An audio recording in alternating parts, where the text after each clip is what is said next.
Bonjour à tous et bienvenue dans le Lunch Play. Ravi de vous retrouver en direct sur le stream. Nous sommes le 21 octobre, il est 12h30. Et aujourd'hui, c'est jeudi, vous savez, on va parler jeux vidéo compétitifs, e-sport pour les intimes ou les gens grossiers. Et on a un programme super aujourd'hui parce qu'en plus de deux chroniques top, un sur la rentabilité des événements e-sportifs et l'autre sur la plus-value des productions en e-sport, nous recevrons Seb, évidemment, joueur célèbre de Dota qui nous fait le plaisir d'être avec nous pour nous parler un peu du TI en cours, évidemment, de son parcours actuellement, de l'impact de Dota et rebondir. Comment ça TI Team Spirit a remporté, ça y est. Oui, non mais d'accord, mais du TI qui a eu lieu, oui, exactement. Terminé. Voilà. Revenir sur le TI, bien entendu. Voilà, excuse-moi Lox, mais c'est vrai que tu es tellement fatigué que tu es éveillé. Fait, au moindre petit truc. Je me suis dit, attends, il est toujours en cours là. Comment ça? J'ai rebondi le temps. Moi j'ai vendu des gagnants et tout. J'ai contrepété, évidemment. Ça arrive en début de lunch play. Avec moi dans ce lunch, l'équipe de Colorcaster. Ma compagnie à ma droite, le Colorcaster bleu. Foster, bonjour. Bonjour. Non, c'était la pause du Power Rangers bleu. Transformation. Je connais pas, tu vois. Ah, pardon. On a tenté un truc, quoi. Okay. Enfin bref. Du coup, bonjour à tous. Évidemment, Colorcaster bleu. Super content d'être là et par les productions et TI. Et moi, j'ai bien dormi ce soir. Eh bien, cette nuit, par rapport à d'autres. Malgré la tempête, Colorcaster mauve, bien entendu ici, couleur des cernes. Gris. C'est Lox, comment ça va Lox? Et en PLS littéral, mais voilà. Enfin latéral, du coup j'aurais dire position latérale de sécurité, donc ouais. Non, ça va. Le troisième œil, quoi. C'est vrai, hein. C'est dur aujourd'hui, mais je suis trop contente d'être là quand même. Moi aussi, trop contente que tu sois là. Évidemment, comme à chaque fois, Colorcaster noir, c'est Adibou. Bonjour Adibou. Bonjour, très content d'être là. Écoute, moi, j'ai particularité, j'ai pas mangé depuis hier soir, donc franchement, je suis au maximum. Mais très très content d'être là. Et c'était la première fois que j'entendais ce mot Colorcaster. C'est vraiment pareil. De la merde. Genre voilà. Littéralement. Voilà. Colorcaster bleu, blanc, rouge, du coup, avec TPK. Bonjour Colorcaster bleu, blanc, rouge. Bonjour, du coup. Présence le France 5, exactement. France 5, post-Sentai bizarre. Je suis très fatigué. Vu que toi aussi pardon, oui, je parle en micro. La tempête Aurore m'a bien cassé les couilles. Ah ouais? Eh oui, je suis au 23e elle s'appelait étage. Aurore. Elle s'appelle Aurore. Comme voilà. la Belle au bois dormant. Alors ouais, moi je pensais plus à la meuf de mon cousin qui s'est barrée en trombe et qui du coup a ruiné un mariage. Mais on peut parler aussi d'Aurore, la Belle au bois dormant. Bah ouais. Sachant que personne n'a dormi, ouais, tu vois. Mais moi j'adore la tempête comme ça. C'est ouais. top pour dormir. Non, l'orage et la pluie, oui. Le vent. Moi, le vent, j'aime bien aussi. Moi, j'ai adoré hier soir. J'ai vécu ma meilleure nuit. Ça te berce un peu, tu sais. Ah, de ouf. Ça, c'est vrai que ça te berce. Toi. Évidemment, dites-nous si vous avez eu du mal à dormir à cause des intempéries. En tout cas, ce matin, les branches d'arbres étaient communs sur la route, sachez-le, et même certains arbres. Quais de Seine ont été déracinés, littéralement. Vous savez, des arbres plantés donc dans les pavés sur les quais de Seine, déracinés avec les pavés juste par terre. Il fallait, on va dire que tes parcours de course du matin se transformaient en saut de haie. Il fallait pratiquer un autre type d'athlétisme. Aujourd'hui, en tout cas, il y a beaucoup de personnes qui ont bien dormi et ça fait plaisir. Au programme aujourd'hui, bien entendu, on va parler de ce que l'on a vu ce week-end. On parlera, comme je vous dis, de la rentabilité de l'e-sport, de la production value en e-sport. Et Seb sera notre invité pour parler évidemment du TI, de ses résultats, analyser un tout petit peu la compétition et la suite pour Dota, car probablement il y a pas mal de choses qui ont été annoncées dans tout ça. Le Lunch Play, ça commence tout de suite avec vous, évidemment, votre compagnie. N'hésitez pas à participer à ce Lunch Play tout au cours de cette émission. Et on commence par les compétitions du week-end. À commencer par toi, Adibou. Qu'as-tu regardé ce week-end? Qu'as-tu fait ce week-end? As-tu été sportivement actif? Alors sportivement actif non, mais e-sportivement actif oui, puisque depuis 2019 on n'avait pas eu de LAN. Ce dossier un jour on le fera. Promis, on le fera. Non, mais je l'ai retiré du runner. Bon, on le fera. Voilà. Bah écoute, c'est dommage que j'apportais un petit élément de réponse justement, puisque j'ai vécu enfin après 2019 une LAN Overwatch du côté de l'eSpot Paris qui est organisée par Anarchy. Ah, l'e-spot. Ouais, et franchement, c'est un truc de ouf comment ils mettent bien l'eSpot. Honnêtement, Oui, ils mettent sont bien. hyper actifs pour faire plein de trucs, soit du Just Dance, de l'Overwatch, New World. Je crois que Zoltan veut faire un truc. Je crois que Shade aimerait faire un truc sur Battlefield. Enfin bref. Et du coup, eh bien, on était présents. Les 100 places de spectateurs sont vendues en 20 minutes. Oh. Et il y avait 17 équipes, donc de 6 joueurs à minima, qui étaient présents. Donc autant te dire que C'est toute la beaucoup. salle du bas était blindée. Ouais, il faut être 6 du coup sur Overwatch minimum pour jouer. Après, il y avait des remplaçants dans certaines équipes. Donc on était ultra nombreux. En fait, on a squatté tous les spots quasiment. Et c'était vraiment mortel, belle sensation, le public au top. Il y avait des joueurs Overwatch League en plus de ça qui étaient présents, qui a évidemment remporté les 1000 € de cash prize en roulant sur la compétition. C'est-à-dire que les tanks jouaient support, donc les DPS Il y avait- jouaient tank et tout le monde. Il y avait Poco. Il y avait Poco, il y avait Ben Best, il y avait FD God, il y avait ouais. Tsuna, il y avait Gatemaze. Gatamaze, Donc, ouais. il y avait vraiment un C'est mix entre des joueurs pro, des coachs, mais il y avait aussi la scène T2 avec Ah, Chubbs, Tsuna, avec Easy. Tu dis Tsuna était là, effectivement. C'était D2, non Alors Tsuna, il a joué en Overwatch League du côté de Vancouver et de Paris Eternal, mais malheureusement il n'est pas reconduit pour le moment. Les zinzins face Voilà. à Pipi Box.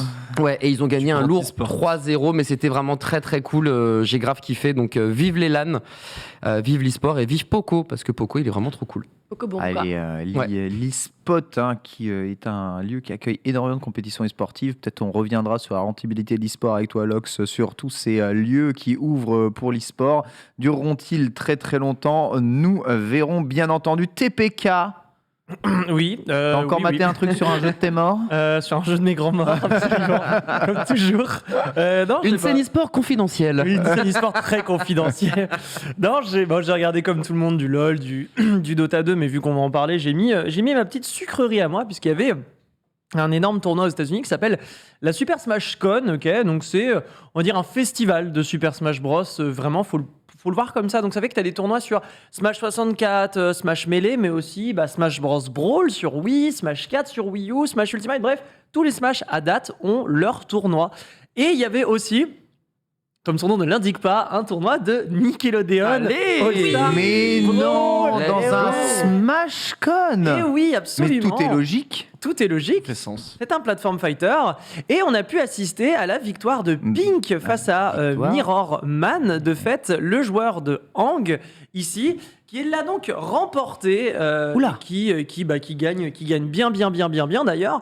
Donc ça prouve que le jeu est quand même suffisamment Il y a de hypé. l'amour, il y a de l'amour. Aux États-Unis, puisque pendant l'intégralité de cette finale et du top 8, le public était en feu à chaque fois qu'il y avait une ouverture. Ah, l'ambiance de garde. est incroyable, frère. C'est un délire. Hein. C'est Versus. absolument exceptionnel. Ouais. Sun Déjà. versus. Et puis Nickelodeon All-Star Brawl qui fait parler de lui aussi récemment, puisque le jeu est sorti il y a 2 semaines et il y a déjà eu un patch très important sur le jeu où on a rajouté des mécaniques, des corps mécaniques comme ça. Les mecs ont dit ah on a oublié ça, tiens prends. Et genre trop bien, c'est une mécanique que tout le monde demandait typiquement, ce qu'on appelle le dash dance. Et voilà, donc tout ça pour dire que Nickelodeon All-Star Brawl ça roule sa bosse bien comme il faut, plaisir à regarder. Est-ce que ce jeu vidéoludique est gratuit? Non. Non. Ok. C'est Le 40 combat, Ok, Alors, tu le trouves sur tu PC? peux l'avoir à 30 €. Hein. Ils avaient mis moins 20% quasiment. au moment 40 de la € avec sortie. les moins 20%. C'est 50 sinon. Ouais c'est ça, c'est 40 J'ai et payé, sinon c'est 50. J'ai payé beaucoup moins sur Steam. moi, C'est mais- 50 € et tes mains. Ouais, Ouais, 50 surtout. € et tes mains. Moi, j'ai déjà mal, j'ai déjà bobo au canal. Ça te coûte des mains. Voilà, prévoir un chirurgien probablement. Comment ils s'appellent ceux qui se font spécialiser dans les articulations des mains et des pieds? Non, orthopédiste, non, c'est pas ça non Non, orthopédiste, c'est les pieds. C'est que les pieds orthopédistes. Ouais. Comment ils sont, c'est les spécialistes des mains. Spécialistes des mains. Bon, c'est pas grave. on Canal s'en fout. carpianologue. Le canal carpianologue. Évidemment, n'hésitez pas à nous dire si vous êtes médecin, chirurgien ici et que vous êtes spécialiste des mains. Beaucoup de joueurs de Smash, évidemment, ont tendance à faire ça. Et évidemment, ça venait du cœur, c'est gratuit, votre petite histoire. Parce que oui, pourquoi il n'est pas gratuit le jeu? Parce que c'est un jeu qui, on va dire, est un jeu de combat. Et les jeux de combat sont dans une logique économique totalement différente. Hein. C'est pas du tout du game as a service ou du free-to-play. De développer un personnage, c'est vraiment un budget immense qui vraiment doit s'amortir. Et d'autant que c'est pas vraiment le genre numéro 1 à l'heure actuelle. On peut pas parier sur le succès d'un free-to-play. Il y a très peu de jeux de combat qui font ça. Il n'y en a eu qu'un en vérité. 2. Brawl, Killer Instinct, Brawlhalla, il y a eu Brawlhalla, Killer Instinct 3 du coup, et Dead or Alive dans Ouais. une moindre mesure. À part ça, malheureusement, les jeux de combat sont encore dans un modèle classique. Impeccable. Et on me rappelle que c'est bien orthopédiste. Donc Ah ouais, pour les GG. mains aussi Bah, Non, c'est- on dit rhumatologue. C'est pas. Mais non, mais On dit pas rhumato- Alors, manologue. c'est les Pas articulations. sérieux. Orthopédie, plutôt, c'est bien les articulations de manière générale, non? Bah, Eh ben, ça taffe le e-sport, mais en revanche. mais t'es déjà allé voir un orthopédiste Bah non, parce que je me suis jamais cassé rien du tout dans ma vie, donc. Bah, À t'as part une peut-être- côte là que j'arrive toujours pas à récupérer depuis le kart avec Zari. Ah, Ah, dur. Ah, le Alors, kart avant avec ça, Zari, là, j'ai dû me récupérer filer une côte, j'ai toujours mal. Hein. Ça fait une semaine, hein, mais c'est une semaine. ouais, un peu plus même déjà. Ouais. Peut-être que c'est plus que ça. C'est Peut-être que je suis transpercé de l'intérieur. le Je, myocarde. je me vide de mon sang. Le myocarde qui La guette. tache bleue qui grandit, c'est pas juste esthétique. hein. Il y a peut-être un truc. Pas un hein. tatouage, hein. Il y a probablement quelque chose. Je suis allé voir un orthopédiste pour mon poignet, nous dit Cyberstorm, un fidèle d'ailleurs que l'on salue, du Lunch Play, qui se prénomme d'ailleurs tous les Lunchers. En tout cas, ravi de voir que Nickelodeon marche bien. La scène américaine pour la scène Smash est une scène très importante. Vous le voyez ici, la hype bat son plein, les mécaniques et le suivi du jeu est excellente. Nickelodeon, en plus, ce sont beaucoup des licences qui parlent énormément à eh bien, des joueurs américains. Donc il y a moyen que le jeu aille loin de là à dépasser Smash Bros un jour. Est-ce que c'est possible? Non, jamais de la vie, le jeu ne va absolument jamais tacler Smash Bros dans ses Mais niveaux. pourquoi? Parce que Alors qu'on peut jouer en ligne. bah oui, on peut Je jouer dis en ça, je ligne, dis il peut y rien. avoir de l'argent Il y a dessus, le alors que c'est pas crossplay le cas pour Smash. Non, Pourquoi? pas Pourquoi encore. est-ce que les Pas gens encore, ne ok. profitent pas de cet événement pour basculer? Parce que Overwatch a pas pris sur Counter-Strike. Enfin, c'est deux jeux différents dans un style de jeu qui va certes se ressembler, mais c'est pas tout à fait le même public, c'est pas le même jeu, pas le même support. c'est ça. Enfin, c'est juste deux trucs qui se ressemblent, quoi. Et t'as le droit de le dire de manière pas blasée, tu sais, Foster. Pardon, excusez-moi. Moi, il m'a Il faut enterré, savoir là. que Ah, yes, nickel. Mais il fait son color caster. Il était de sa période bleue, Exactement. justement. Bah, c'est ça. je C'est le me mets dans mon rôle. blue Source Day. Alors Mimi Blasta nous dit parce qu'il est hideux, ça peut être aussi Oh une des non, raisons. non, non, hein. mais ça, il a pas joué, hideux. c'est un mytho. En vrai, le jeu est Bon. pas très beau, mais parce que c'est un petit studio qui fait ça, donc évidemment que les animations d'une vingtaine de personnages, c'est ce qui est le plus difficile à faire, 100%. Et ça, je suis d'accord que le jeu, il peut être un peu abrupt. Après, une fois que tu joues vraiment au jeu, clairement, dans un jeu de combat, à un moment donné, tu vois plus les animations. C'est vrai, Ah. c'est un vrai truc là ce qui vient de se Oui, passer là. Mais ça a été patché, ça. So- ah, so- ah, ça a été D'accord, patché. ok. Très bien, merci. Ça, là, typiquement, le nerf into l'infini, ça a été patché. Mais en fait, une fois que tu joues vraiment beaucoup à un jeu de combat, c'est comme, genre, LoL, vous avez tellement mis des milliers d'heures dans le jeu que vous ne voyez plus l'animation des coups, vous voyez juste des coups et des fonctions, en fait, tu vois. Pour moi, je vois pas le formidable drapé de la manche quand j'appuie sur avant gros point. Non, je sais que C'est vrai beaucoup que personne de se rend compte à qui a- quel point LoL c'est moche quand même. Et LoL, c'est très moche, c'est un moteur qui a 15... Non, mais vraiment, c'est un moteur qui a 15 piges. Ils Oh, ont ça mis... s'est amélioré un- par rapport Ouais, au il a, début. il a hein, subi un petit franchement, lifting, Bah, ils ont effectivement, pris, il y a la quelques graffe années. creuse, ouais. ils ont fait... Hop, ils ont tout réagrafé derrière bien de... Comme la grand-mère. Comme ça, comme la mamie, là. Mais tu regardes des vieux modèles de l'époque qui existent encore. Enfin, c'est pas très joli. Et ils ok. En vrai, ça va. J'ai mal à mon coffre. Pour ce que ça fait, c'est ok, ouais. mais à côté que t'as d'un besoin. Dota, tu vois, je trouve Dota beaucoup infiniment plus joli, tu vois. Mais il n'empêche que LoL, on voit plus les animations, on voit plus si c'est beau, c'est moche. On s'en fout, on voit Faut pas que les persos. joueurs pro jouent en lot de toute façon pour gagner un maximum de perfs, comme, Ah ouais. comme dans tous les jeux e-sport, En plus, où c'est tout le monde joue en nécessaire. lot, donc C'est nécessaire. Fini. Ouais, enfin, tu regardes ce genre de jeu, tu regardes un peu la matrice. En vérité, le reste, tu sais, t'as une série de chiffres, des patterns, des formes, la précision du design n'importe vraiment que peu. Je vois que vous avez tous votre point de vue. Préférez-vous LoL et Dota? Sondage, hein, évidemment, dans le chat. Qui a les plus beaux graphismes, LoL ou Dota? Heroes of the Storm. Répondez justement. Oui, non, mais sympa, attends, ouais. il est hors catégorie, Heroes of the Storm. Non, mais Ouais, il est c'était hors vraiment sympa, catégorie. S'il existe Meilleur encore jeu- ce jeu, je peux te dire. Meilleur qu'il- jeu, je ne sais pas, Mais mais il est il parti est trop toujours tôt. là, tu sais. il Non, est non, hors c'est Toujours y catégorie. jouer. Il existe encore communautairement. Justement, on va parler un tout petit peu avec toi, Foster, de League of Legends et de The International. Tu as quand même regardé ça. Ah, moi, je me suis buté à ça, en effet. Moi, j'ai hein, pas pu à cause de mariage, ce qui est vraiment dommage. Quel dommage. Oh, ça se Grand voit. fan que tu es des MOBA, t'as Je pas vous pu dis que je regarder. regarde l'International normalement tous les ans. D'accord, Ouais. autant TI, pour moi. ouais. Eh ben, du coup, ouais, j'ai regardé les deux. J'ai regardé la grande finale de Dota plus qu'autre chose que enfin de The International, parce que je suis je connais quasiment rien à Dota. Et par contre, j'ai suivi assidûment les Worlds de League of Legends. Donc j'ai pu mater les deux. C'était absolument fantastique. Déjà, la run de Team Spirit sur Easy International était juste absolument dingue. Les phases de poule, c'était pour le niveau des Worlds, c'était assez fou. On a eu en plus de ça, enfin, l'Europe qui s'est qualifiée. Ouais, mais alors, à la et le dernière coup de ligne droite. pression qu'on a pris, vous vous rendez compte ou pas? Je sais pas si vous avez tout suivi un petit peu là, mais on a failli se faire sortir par les NA. Les T'inquiète, ça va arriver sur League of Legends, ça fait 4 alors que normalement, on dit tous c'est voilà, c'est là Niros où Airport. le niveau le plus low et le coup de pression qu'on a mangé parce que là on allait se faire, mais pendant un an on allait être les... Ouais, la J'ose risée. même pas dire le mot là, Ouais, tu vois. c'est genre. comme si un Américain gagnait l'Evo un jour, franchement, on s'en remettrait jamais. Ça, c'est vrai, ça. Ouais, non mais là c'est dur. Non mais vraiment le coup de pression, mais j'ai... Enfin bref, ils l'ont fait les gars, c'est bon, merci. Parce que du coup, pour Merci. l'anecdote, en fait, donc cette poule de 4 joueurs ont tous fini à égalité, à 3-3. Du coup, il y a eu un tie-break gigantissime. Ça s'est joué vraiment, donc chaque game comptait parce que c'était la dernière chance pour que l'Europe se qualifie. Donc cette dernière poule, en tout cas, était très intense. On a réussi à se qualifier d'un rien. Et du coup, j'ai pu regarder les deux, j'ai pu comparer les deux. Et suite à une discussion très houleuse avec des potos pendant qu'on se butait à TFT en matant ça, là, c'est la raison de la chronique. On parlera production parce que je suis colère de la production de The TI. Je suis un homme en Qui est colère. Imbitable. Mais c'était prévu. Enfin, on le savait déjà dès qu'on a su le lieu. Non, mais même les conditions des joueurs, la Ah non, chambre, pour les le coup, bootcamps alors- et tout, il y avait trop de... Enfin, c'était... Non, what the fuck. non. Alors, par contre, je vais Sur tous préciser les le propos. points, il y a trop eu de problèmes. Ouais, c'est ce que nous on voit. Moi, j'ai précisé le propos, c'est le propos sur in-game. Ouais. In-game, The International, c'était imbitable. T'arrives sur le truc, t'as même pas le round auquel t'es, tu sais même pas ce que Ça, c'est. c'est vrai. T'as même pas le score du match. L'overlay était nul à chier. Tu ça, fais, ouais. mais qu'est-ce que c'est que ces conneries Ouais, je fais quoi? Je regarde quoi? Ouais, Je T'es regarde le censé, titre t'es censé Twitch. avoir regardé depuis le début, hein, Oh et là compter là. toi-même. Et rien que ça, le sigle des équipes était en microscopique, tout petit. Donc, si c'est t'arrives vrai. et tu fais, oh, j'ai envie de mater du Dota, qu'est-ce qui se passe? Ah, c'est quelle équipe là? Dire que ça. Les petits bonhommes, les petites équipes. Ah, c'était insupportable, donc j'ai été très en colère. Je suis en colère de ça. Regarde.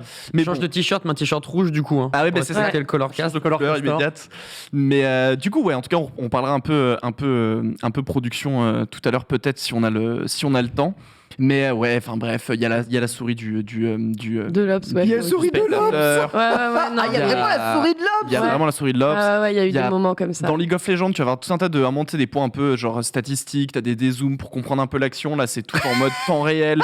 Tu vois l'Obs qui fait. La carte après, c'est du jeu. Donc forcément, pour toutes les personnes qui sont des joueurs de Dota, évidemment. La souris de l'Obs, la souris de l'Obs, par contre, c'est too much. Ben après, l'argument qu'il y avait, c'était c'est le in-game en fait, c'est littéralement le mode guide. observation que tu as. Et par contre, il y a un truc qui était super sympa dans leur diffusion de The International que j'ai pas vu dans d'autres. C'est qu'il y avait une surcouche Twitch qui était fantastique, sur laquelle en fait tu pouvais cheer pour une équipe ou pour l'autre, tu avais tout un Ouais. tas d'infos, tu pouvais checker l'équipe de chaque joueur, le stuff qu'ils avaient en mettant ta souris dessus, avoir les infos. ça, c'est cool. Très, très L'observateur qui passe d'un héros à l'autre, tu peux avec ta souris passer sur chacun des sorts pour voir les compétences, etc. Donc il y avait une surcouche quand même qui était frérot, on donne les outils, fais un effort, mais il n'empêche que Ouais. je vois pas le Non, mais- score, je sais pas ce qui se passe, ça me casse les couilles. C'est très fait pour être regardé devant ton écran d'ordinateur, souris en main. Et pour des experts. Voilà, là où, moi je suis désolé, le TI, je le fous sur ma téloge, je me fous dans le canapé et je mate. Bah, dans ce mode-là, je suis désolé, tu vois rien, c'est tout petit, même avec un grand écran. Là, par exemple, là, avec mon écran de retour, je ne peux lire rien. Et pourtant, j'ai une super vue. Je lis rien du tout. Je ne vois rien de ce qui se passe. Ouais. Donc j'avoue, c'est un peu compliqué en tout cas. LOL peut-être s'en est un peu mieux sorti ou s'en sort un peu mieux actuellement. On en parlera évidemment dans la suite de l'émission. Moi, je vais vous parler speedrun. Le speedrun, c'est un peu de l'e-sport aussi, Ah bah, quelque c'est part. carrément de l'e-sport. Hein. C'est carrément de D'accord, on peut l'e-sport. parler un peu E-sport et speedrun 1000%, ici, hein. ça fait... Ah, on a le tous les droit. jours, bah, Me fais pas disputer. 2 fois qu'une. C'est bon. J'ai peur, hein, vous savez. Bah oui, parce que j'ai terminé Metroid Dread et le premier réflexe que j'ai eu après avoir terminé Metroid Dread, c'est d'aller regarder la compétition autour des speedruns de ce jeu. Ce jeu est fantastique. fantastique. Vous voyez actuellement une run de Samurai Man qui est l'actuel détenteur du record du monde. Il va améliorer la run que vous voyez ici d'une 31 à une 27, c'est-à-dire l'exploser via une nouvelle route absolument improbable, et a rebattu d'1 minute d'ailleurs ce précédent record là-dessus. Ce qui est génial avec Metroid Dread, bon déjà c'est que c'est un jeu de pur gameplay absolu du début à la fin. Il est extrêmement jouissif à jouer, que toutes les mécaniques s'additionnent au fur et à mesure, te rendant de plus en plus puissant, donnant de plus en plus de mécaniques pour aller vite, rendant les choses de moins en moins précis, parce que si tu te rates, tu perds énormément de temps. Il incrémente en plus des mécaniques de RNG sur les boss, leurs patterns et certaines positions d'ennemis et ce qu'ils vont faire au cours de leurs attaques, qui rend évidemment les runs intéressantes et la rejouabilité aussi très, très intéressante. Et en plus, ça joue super bien, c'est super plaisir à avoir joué. Donc là, vous voyez à peu près la vitesse à laquelle va Samurai Man. Donc on termine déjà le jeu en 1h26 aujourd'hui. Il a récupéré le record du monde d'ailleurs ce matin, il a posté sur YouTube, mais de toute façon ils sont 4 ou 5 à se tailler la bourre sous les 1h30 et les temps ils tombent. Donc il y a déjà pas mal de glitches qui ont été découverts, il y a énormément de strats possibles, tirer au travers certains murs pour ouvrir certains passages, grappiner des objets que tu peux grappiner dans l'autre sens. On voit un combat de boss, ça c'est le deuxième boss du jeu, désolé Foster, ferme les yeux, mais c'est le boss qu'il y a dans tous les Metroid, donc c'est pour ça que je l'ai mis, je me suis dit ça allait spoiler moins, de toute façon il est dans tous les Metroid ce sale boss, et il atomise littéralement en 2 frames. Vous voyez sa cadence de tir, il n'y a pas de tir auto dans le jeu. Donc si vous voulez tirer à cette cadence-là, il faut ni moins que mâcher comme un malade. Et en fait, quand tu passes sur son stream et tu regardes un peu les commentaires, et qui disent mais comment tu fais pour tirer aussi vite? Je fais bah écoute, je suis speedrunner depuis 10 ans, j'ai appris à mâcher. Et vraiment il te répond ça. Il dit donc ok, il n'y a pas de secret. Le mec bourre dans la tranquillité la plus totale. En fait, il a un index vibromassant. Il peut être super utile dans la vie de tous les jours. Quand tu mets tes clés dans la serrure, Exactement. Quand tu dois appuyer sur la sonnette parce qu'on t'entend pas. Il doit bombarder ses amis. On a plein de runners français qui se sont lancés aussi dans le run de Metroid Dread, notamment un Tello que je salue, sur lequel je suis passé hier, qui est déjà venu ici nous présenter quelques runs ici dans Quave aussi, Quave qui exactement. Boss, on voit beaucoup de tweets en ce moment sur. Ça fait plaisir, le jeu est passionnant à suivre. Si vous avez fini le jeu, vous pouvez regarder, re-regarder ces runs, c'est aussi satisfaisant que Super Metroid, voire même plus. Voilà, formidable, et je trouve ça formidable ce qui se passe en tout cas sur cette scène. Encore un jeu qui répond parfaitement à un désir de gamer pur, c'est-à-dire sublimer le gameplay jusqu'à son paroxysme. Il y a un mauvais Metroid à speedrunner. Le 2 sur Game Boy est pas très très drôle ok, quand même. parce que j'ai toujours vu des Metroid se faire speedrunner en mode le jeu est trop cool à speedrunner. Une des disciplines reines absolues, c'est le 3 Super Metroid. Vraiment, Metroid, c'est le 100 mètres, tu vois, c'est le 100 mètres du speedrun. Tu vois. Ah ouais. Alors j'hésite avec Mario 64, mais dans l'idée. Ouais, c'est à peu près le même genre de délire en termes de débilité d'exécution et de précision dans le jeu, mais ce Metroid Dread met un coup de vieux à Super Metroid de ouf mal. En fait, moi Super Metroid c'est un de mes jeux préférés, mais quand tu rejoues à Super Metroid, tu dis c'est quand même rigide, il y a de l'inertie quand même de ouf. Tu vois, rien que quand tu descends une marche, hop, t'as une petite inertie. Là, les descentes de marche, elles sont fluides, les mouvements sont cool. J'avais déjà eu cette impression un peu sur Fusion, c'est pour ça que j'avais tendance à préférer Fusion, même si l'architecture de Fusion est pas ouf. Mais là, dans ce Dread, ça transpire, c'est le meilleur de tous les mondes. Voilà. Allez regarder en tout cas ça. En plus, Samurai Man, il est européen, il me semble qu'il est allemand. Je dis pas de bêtises, et c'est un des recordman de Mario Sunshine, que c'est un run complètement Mario Sunshine, c'est complètement meilleur jeu de speedrun. speedrun. Voilà, il est sur Twitch, vous pouvez aller mater. Enfin, speedrun, ça reste formidable. Et j'ai vraiment maté ça ce week-end. J'étais là complètement fan de ça, avec les runs de Pokémon Platine en ce moment. Lox, maintenant que tu déballes le 4e burger de ta semaine, peux-tu nous parler un petit peu de ce que tu as fait ce week-end, peut-être?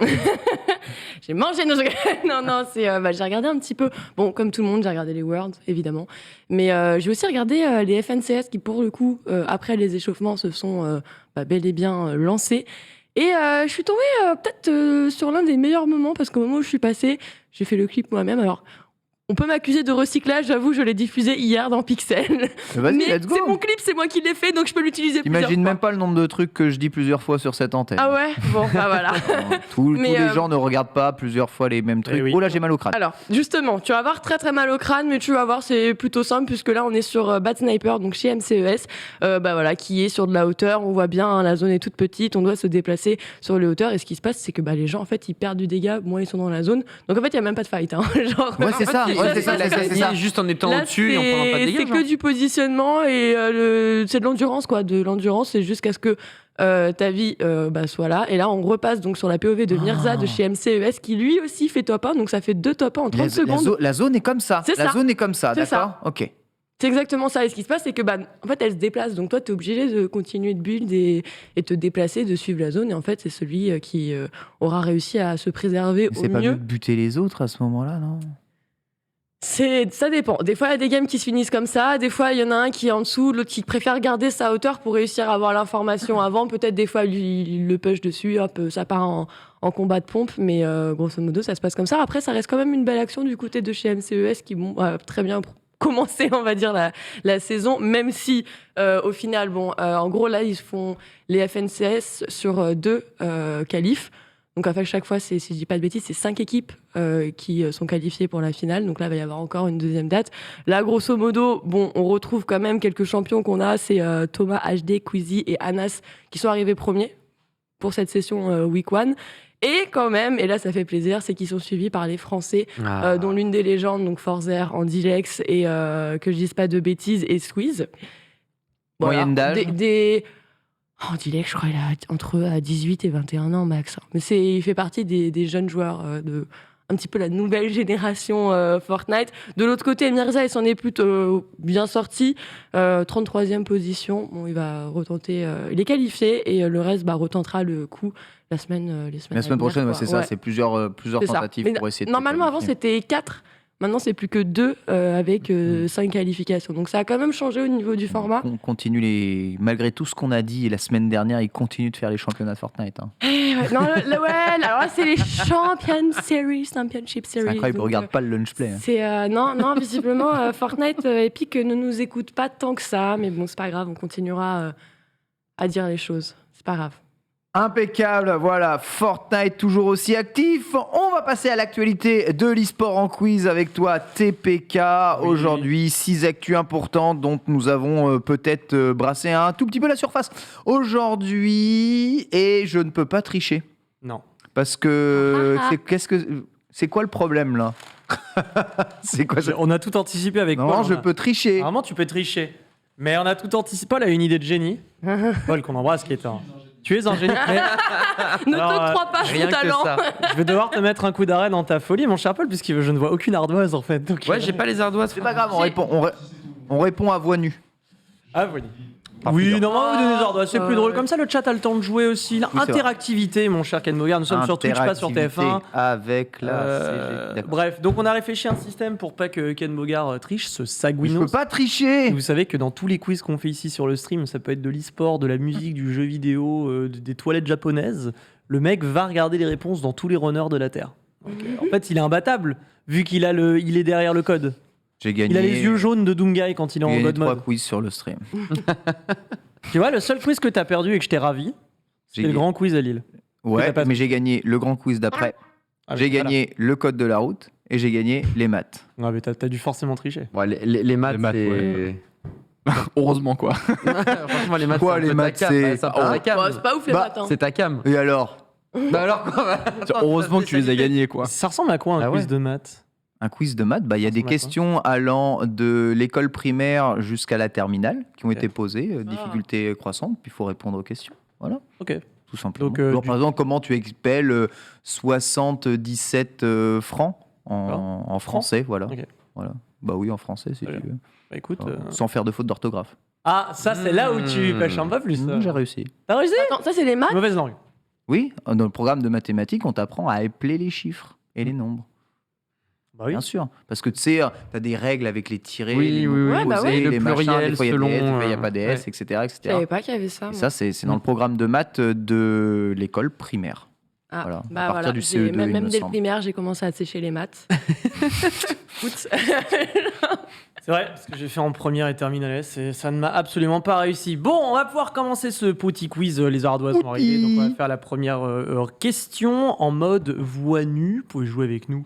Évidemment, on va faire un tour de rôle pour que vous puissiez me fournir une réponse. Première question. Quelle est la seule équipe européenne à être sortie des poules sur les Worlds de Oh mon League of Dieu. Megland? Aïe, Ça aïe, m'en aïe, fout aïe. un coin. Bah, déjà, la seule équipe européenne, c'est d'une tristesse absolue. Une mais... sur trois. Bon, on avait quoi Ouais. la mort en poule, nous ici. C'est vrai. Ils sont pas tous morts en poule, c'est bien. Non, il y en a une équipe qui n'est pas morte en poule, mon cher Et Adibou. oui, ce n'est pas Rogue, ce n'est pas Fnatic, c'est donc forcément le Lion. C'est Le donc Lion pas content. c'est le lion pas content pour toi, Mad Lions, Lox, Les lions ouf. les lions ouf, c'est bien, Foster, c'est les La Lions. Mad Lions. Mad Lions, Ouais. Mad Lions Mad aussi. Mad Lions. Il voulait pas jouer, là, comment on est en train de jouer, et puis Foster, Mad Lions. Je l'avais pas, j'ai pas de... Mad Lions qui l'emporte face à LNG, du coup, durant ces Worlds de League of Legends. Des Worlds houleuses pour l'Europe, puisque bah, quand même, l'Europe déçoit hein, sur pas mal d'aspects. Fnatic, dernier de groupe, Rogue. Fnatic, dernier de groupe. Ouais, ils mais ont pas eu ils de ont eu chat, de gros ils ont pas eu de soucis, comme Ouais. expliquait Lox. T'as raté tous les dramas Donc, Ouais, il y a eu des attends, ils ont perdu contre ceux qui ont fait les Non, il y a, play-in. il y a et eu, tout. fait, il y a ils eu ont pire perdu, que ça. Il s'est passé beaucoup de choses chez Fnatic en interne. Ah ouais. Coup de bordel. Il y a eu beaucoup de problèmes. Bah, déjà, il y a eu le départ de Upset. Ouais. Oui. Même si Bin a bien joué en vrai, hein. Oui, J'étais mais- surpris. Donc le C'est quand départ, même le ça- départ d'un joueur en plein Worlds. Il a pas pu y aller. C'est pas un départ, c'est qu'il a pas pu y aller. il était là-bas. Mec, il Il a était dû là-bas. rentrer Ouais, il a chez lui eu- pour raison Et il personnelle. est là-bas. Oui, Ah, il a j'ai pas été raté là-bas, cette il info, est ok, d'accord. rentré. Ça veut dire qu'il était vraiment là-bas. Il est reparti. Problème Déjà- personnel. Peut-être hein, quelque ouais. chose de grave. Ouais, ouais. Oui, c'est Problème ça. perso. Voilà. Problème perso. Problème ouais. familial, on n'a Ok. pas plus de détails. Ok, ok, ok. Ensuite, derrière, il y avait eu un peu toutes ces news et actus concernant Bwipo qui a unfollow tous ses teammates.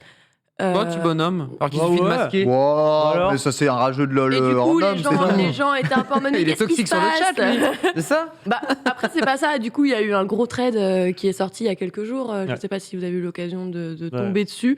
Où, grosso modo, il explique un petit peu sa situation, la période qu'il a vécue, son ressenti. Et les gens, en fait, l'ont taxé pour sa maladresse qui était pas de remercier ses teammates, de vraiment parler du corps de l'équipe. Mais il a un peu, voilà. Et ça, on peut le comprendre. Il a remercié sa copine qui l'a vraiment soutenu, Ouais. qui l'a aidé, qui Ouais. a poussé justement pour recréer de la communication et du lien dans l'équipe à aller faire des harams. Donc ils ont joué vraiment entre eux. Enfin, vraiment, ils en ont enchaîné 4. Ah bah super. Il est mort. C'est moi. Je commence à croire Et- qu'on a vraiment raison dans et- cette émission. Et du coup, non mais en vrai c'est pas drôle. Et genre, en vrai ça me fout le seum. Bah je pense à Adam, Niski notamment, mais c'est vrai que c'est un peu compliqué. En fait les joueurs l'ont bâché par rapport au Ouais, fait je où il a vois, vraiment bah, dit après, c'est il y a- grâce à ma copine, machin. Oui, Le mec oui, était en mode oh. tu pourrais quand même dire merci à mon Il y a- équipe et oui. machin. Il y a un Twitter. contexte, il y a un somme permanent aussi, il y a un somme constant. Il y a de la Je pense- maladresse, voilà, tout plein ça, de choses qui rentrent. tout ça probablement se réglera après En que haram. les esprits en haram, exactement. Réglez-vous, hein, Voilà, Gros exactement. Darius pour Gros comprendre Darius, les mécaniques du hein. perso, quoi. Ça Calmons pourra Mad caler Lions ton du lycée. coup pour cette première news Mad formidable. Absolument, Mad Lion. Deuxième question. Quelle équipe a remporté 18 millions de dollars à l'occasion du dernier TI, les Worlds de Dota 2? Quelle équipe de fait a fait première? Là, c'était ce week-end, on en a parlé avant. Si vous nous rejoignez, vous pouvez également participer, mon cher Adibou. Ce n'est pas le Paris Saint-Germain. Non. Donc c'est forcément l'équipe de l'esprit. L'équipe de l'esprit, C'est quoi, Adibou, hein Team Spirit, Lox, je cherche une autre Le collectif collectif spiritueux. spirituel et ésotérique. Évidemment, le poster qui va nous dire Team Spirit. Largement, j'ai rien. Team Spirit, désolé. Mon cher Mad L'esprit, Lion, Mad Lion. l'esprit est en nous. L'esprit est en nous, il vit en toi, évidemment. C'est bel et bien la Team Spirit qui l'emporte face à PSG. Talon, vous ne rêvez pas, Paris Saint-Germain a bel et bien une équipe d'e-sport depuis quelques Et années. ouais. Et PSG qui a fait deuxième face au Team Spirit. On en reparlera avec Seb tout à l'heure, qui sera notre invité. Seb, joueur français, double champion du monde de Dota 2, pour revenir sur leur parcours notamment. Mais il faut s'imaginer que c'est un petit peu c'est clairement les underdogs, les sous-chiens, Mais c'est cool. qui l'ont emporté dans Les ce tournoi. sous-chiens. Les sous-chiens. Et ils sont tellement ils se sont fait sous-chieniser leur tournoi, puisque les gars ont posté des vidéos d'eux sur Twitter où ils disent bah voilà, en fait, on n'a pas vraiment d'endroit où s'entraîner, donc on joue dans les cuisines. Et genre, ils avaient vraiment des. Cuisine. dans les- Non, mais Ouais. le bootcamp, en vrai, il est scandaleux parce que Ouais. un mec, t'as une rangée de PC et vraiment. Bah, c'est comme les joueurs de Mortal Kombat dans les toilettes. Non, mais même- Chacun à regarde, sa regarde. place, s'il vous plaît. Oh ouais. merde, hein. Non, mais même voilà. l'état du. Ouais, c'était pas ouf, franchement. C'était pas ouf. L'important, c'est de pouvoir doser le lieu après. Par contre, s'il y a de la bouffe à proximité, tu vas pas me dire que les gamers ils sont pas contents. Enfin bon, c'est-à-dire que jouer dans les chiottes et manger en même temps. Ouais. Hmm. Pas Hein ouf. Voilà, ils étaient pas dans les chiottes. Non, C'est les joueurs de Mortal Kombat qui Cuisine. forçaient un peu quand Ils même. sont ravagés, putain. Voilà.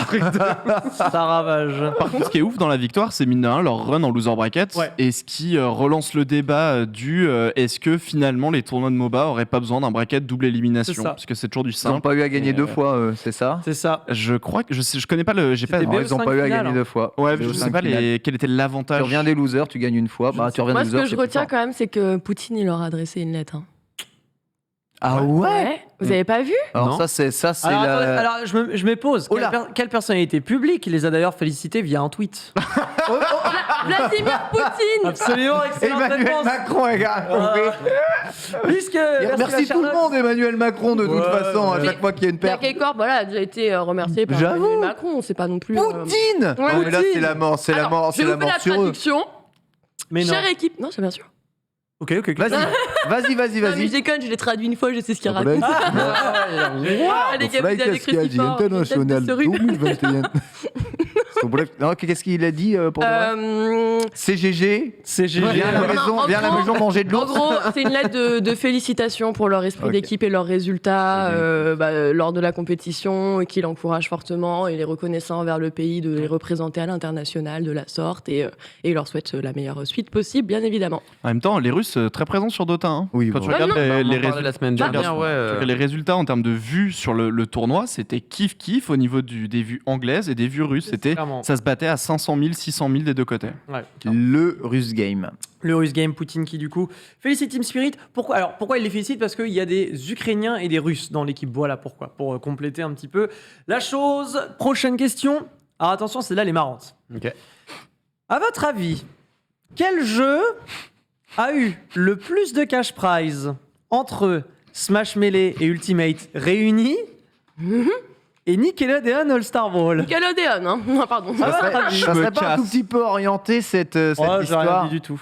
Voilà. Bon, bah, c'est Nickelodeon parce qu'on peut mettre du pognon sur ce genre de game en vrai. On peut mettre du pognon, ouais. Mm. Mon cher Ken Bah, Moga. j'aurais dit Nick Brawl aussi. Nick quoi. Brawl, mon chat Foster. Ah bah évidemment, c'est un jeu qui est sorti il y a 2 semaines par rapport à un jeu qui est sorti il y a 20 ans et son petit frère qui est sorti il y a 3 ans. Quoi. Évidemment, c'est Nick Brawl, n'a pas d'argent dans Smash C'est Nick Brawl. Ma Sherlock, Nickelodeon. c'est Nickelodeon. J'ai un peu hurlé, je suis désolée. Hein, C'est sensiblement la même chose, mais on va dire que c'est quand même Nickelodeon Star Brawl, puisque Melee, alors c'était à l'occasion de Super Smash Con, hein, ce fameux festival de Smash Bros que je vous vendais tout à l'heure, les deux jeux, Melee et Ultimate réunis, ça fait, on va dire, donc c'est 2700 d'un côté, 7600 de l'autre. Prof de maths, ça fait combien ça 27 plus 1000. 76. 27 plus 76. Je sais pas. Je sais plus. Non. Bref, vous faites les maths hein, dans le chat. Il y a un vous nous 105 qui a direz été C'est tenté par 27 plus Foster. ouais. 76 27 plus 76. Bon, évidemment. 103. 103 plutôt, ouais, d'ailleurs. 103, voilà. Ouais. Donc ça fait 10 300 à peu près au bas mot, je crois que c'est ça, hein, 10 300. Pardonnez mon lag. Euros, donc c'est sensiblement la même chose. Nickelodeon All-Star Brawl, le fait qu'il y a eu un petit allonge de cash prize, c'était 10 000 $ pour le tournoi, donc ça fait aux alentours de 7 000 pour le numéro 1 Ping de fait, Et c'est l'avatar qui a gagné. Hein. et c'est l'avatar En qui a même temps, gagné. c'est le perso le plus Ang. fort de tout Nickelodeon, Évidemment. c'est normal. J'aurais plutôt dit Ça. Timmy Turner, des parrains sont magiques. Parce qu'il a des parrains magiques qui peuvent tout lui exaucer, tu vois. Ang, il est avatar, d'accord, certes, mais quand t'as des parrains qui font littéralement tout ce que tu veux, est-ce que c'est pas toi le plus fort? Je sais pas, si t'as pas tes parrains à côté de toi, comment tu fais pour Ah, bah, le but, faire c'est des de les vœux dans le avoir. combat? Les Voilà, avoir. c'est ça, faut les mettre en avoir avec cage et les traîner avec toi. Quoi. Exactement. C'est Comme des vraiment- Pokémon, en fait. Comme des Pokémon. ouais. Mission dans The Walking Dead, quoi. C'est exactement C'est un ça. peu l'idée. Donc voilà pour cela. Si on rajoute. Ah tiens, pour la petite anecdote, vous savez, si vous jouez par exemple à un tournoi de Smash Bros Brawl, aujourd'hui, c'est celui qui est sorti sur Wii avec l'émissaire subspatial, Meta Knight et tout le bordel, vous gagnez la bagatelle de $570. Waouh. Mais c'est Une En PS5, let's go. En tout, ce qui veut dire que le premier gagne aux alentours de $300. Ah, Une Switch. bah, il peut acheter une Switch pour jouer à Ultimate, un vrai jeu. Oui, clairement. Ah bah Brawl, même un caillou par terre, c'est plus un vrai jeu que Brawl. Hein. Laisse-moi te dire ça sans souci. Prochaine question. Dans PUBG à des étoiles, il y a une sorte de dissension par rapport à ça. Il y a un schisme qui va se Non, il faire y en a un longtemps, qui hein. préférait respecter quand même un peu Respecter. l'histoire. Grave. Il y a des belles choses, il y a des choses chouettes dans ce jeu vidéo. Bon, mis à part le tripping où ton perso des fois tombe tout seul un peu et que le jeu est un peu lent, certes, mécaniquement et d'un point de vue read, lecture, etc. Il y a quelque chose qui se crée entre les deux joueurs, une interaction. Et on lui doit Gluttony à ce Ok. jeu. Ouais. C'est vrai qu'on lui doit Gluto. Eh oui. C'est vrai, on lui doit Gluto et plein de choses encore, Meta Knight par exemple. Prochaine question, G2 a récemment, donc G2, l'équipe internationale d'e-sport, G2, a récemment annoncé une toute nouvelle équipe de Valorant. Mais quelle est la particularité de cette équipe, à votre avis? Une équipe 100% féminine. Une équipe 100% féminine pour Ken Bogard, c'est pas con, mon chat Foster. C'est ça. c'est- Une équipe 100% Ouais, féminine, Lox. ouais. Évidemment. Non, mais c'est moi qui ai répondu. C'est moi qui ai répondu en premier, c'est-à-dire que je ne sais pas la réponse, hein, d'accord. Donc répétez pas. Ça se trouve En c'est pas vrai, ça. quand je vois les dramas là, récents, alors c'est une équipe mixte, soit Ouais. c'est une équipe féminine. Donc moi j'ai envie de dire féminine. Puis si c'est mixte, tu dis mixte. Moi, j'aurais dit mixte, pour Bon. être honnête. Moi je pensais mixte, à ouais. mixte aussi. Mais bon. Mix, il y a rien à annoncer, si. Bah si, parce que déjà il y a des meufs en fait, ça change quelque chose. Parce qu'il y en a, il y en avait pas de Il base. n'y avait pas d'équipe G2 féminine jusqu'ici, si j'ai pas de Bah, bêtises. 100% féminine, oui, mais Non. mixte. Il y a 100% pas des- il y a pas des féminine, équipes- G2? il y a pas des Au équipes Game mixtes. Changer, si, t'as Ten, Voilà, il y en a. Ten Star qui a gagné. Bah, donc justement. l'événement, ça serait qu'il y ait une team 100% féminine. C'est ça qui n'existe pas. Les teams mixtes, elles existent déjà, non? Enfin, je sais Non, pas. justement, il y a des équipes féminines, mais il y a moins de mixtes. Mais ça existe. Genre Evil Genius, Il y en a. si je dis pas de bêtises, c'est une. Ouais, et Virgin aussi, c'était l'une des. Cloud9 avait ouais. fait également une division féminine. Eh bien, la bonne réponse, c'est que c'est effectivement un roster 100% féminin de G2 pardon, qui s'appellera, de fait, il Je n'a suis pas... content. Oh, Jojo Je sais pas s'il a triché ou pas. Tu vois. Même pas s'il a triché, celui-ci. Bref. Mais non. J'ai pas triché. Il a juste piffé, c'est sa spécialité. J'ai pas triché. J'avais triché, 4 oh. barres, j'ai envoyé la super, tu l'as pris dans la gueule, même avec ton truc d'anti-triche. C'est tout. Pourquoi tu crois que je suis le champion du monde des quiz? C'est vrai, ça. Il a géré, non, il a géré là pour le coup. Écoute, Peut-être que je me tu tiens avais aussi raison, au mon cher. courant de l'activité e-sport Valorant qui m'intéresse énormément. Je le sais. Oh, Comme moi. Autant que la cuisson pas trop. On est ensemble. d'une graine de kumquat. Ça va se voir quand même. Bref, c'est donc la G2 Gozen. Cette équipe s'appelle donc comme ceci pendant que mon PC s'est mis à jour, ce qui m'empêche en fait Normal. de vous donner le reste de la réponse. Mais Et dans si tous tu les l'avais cas- marqué dans le runner, je l'aurais pu le donner le reste de la réponse. va chier. Donc ce sont 4 anciennes de Counter-Strike qui rejoignent de fait la bande. Elles évoluaient déjà sous le nom de The Originals hein, dans le VCT Game Changer. Vous savez, c'est la compétition Valorant pour les équipes féminines. Et on a Anja qui rejoint également ce mix. Anja qui est déjà connue sur Valorant puisqu'elle évoluait déjà sur d'autres équipes. Bref, donc c'est encore une fois une belle initiative. Hein.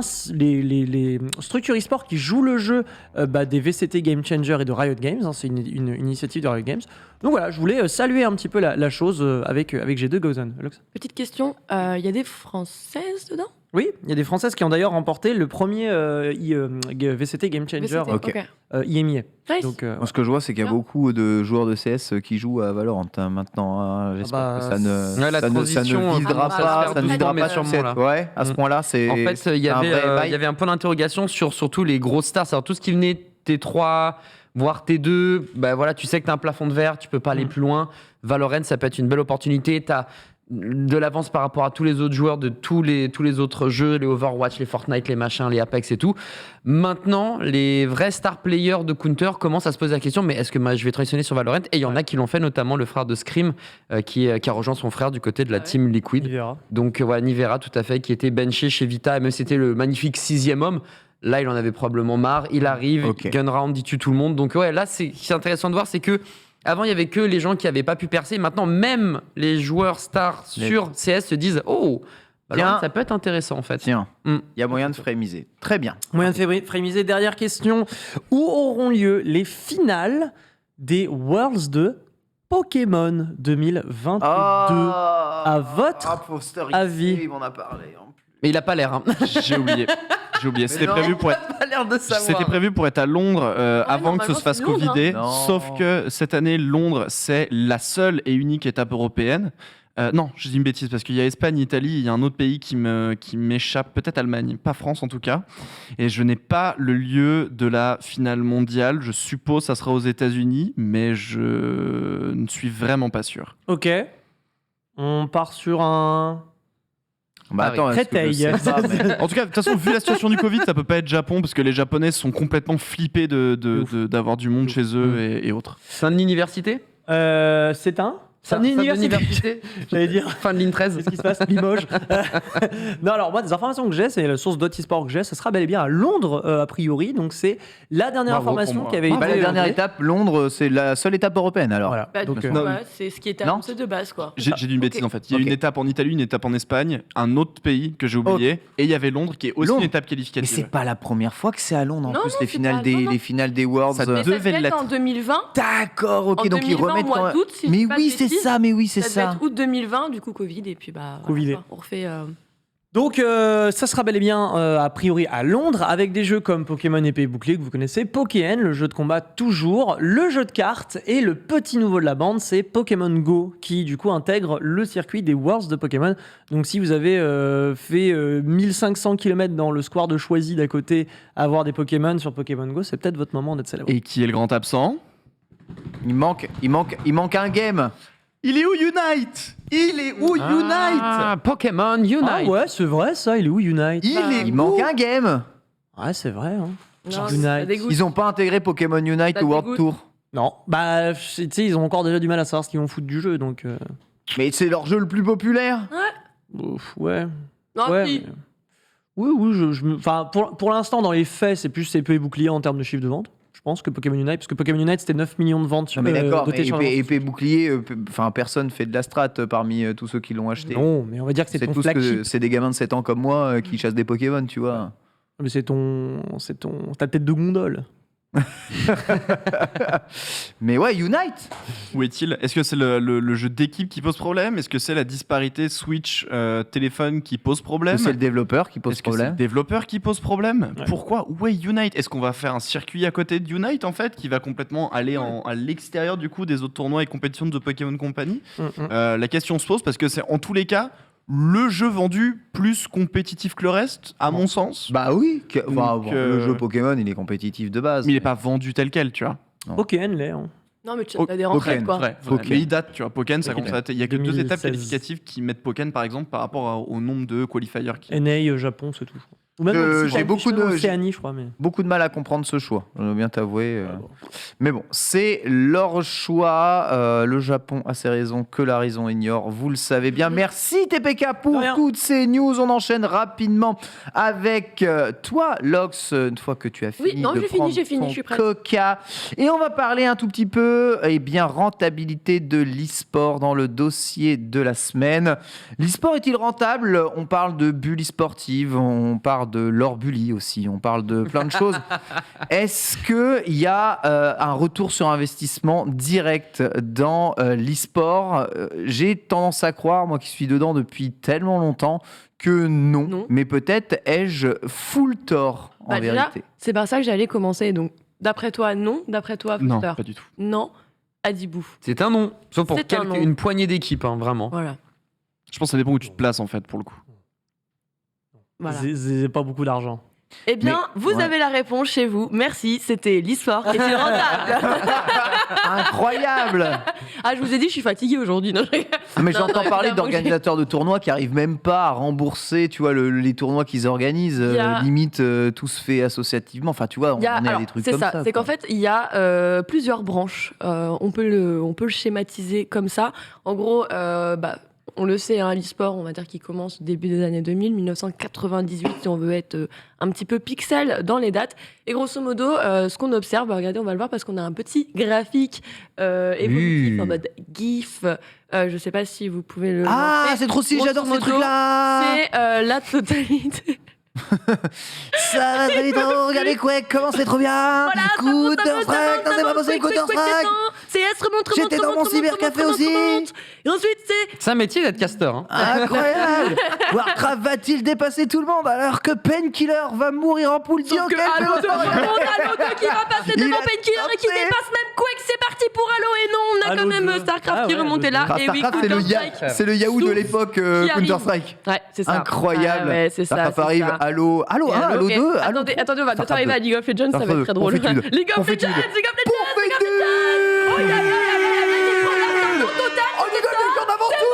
Oh, la Dota devant. Ah, c'est tac. Oh, bah, Dota, tout Dota, il leur est repisse dessus. Mensonge. No, Dota. Mensonge et tradition. Sinon, sur Gaming, on n'aurait jamais joué à League of Legends.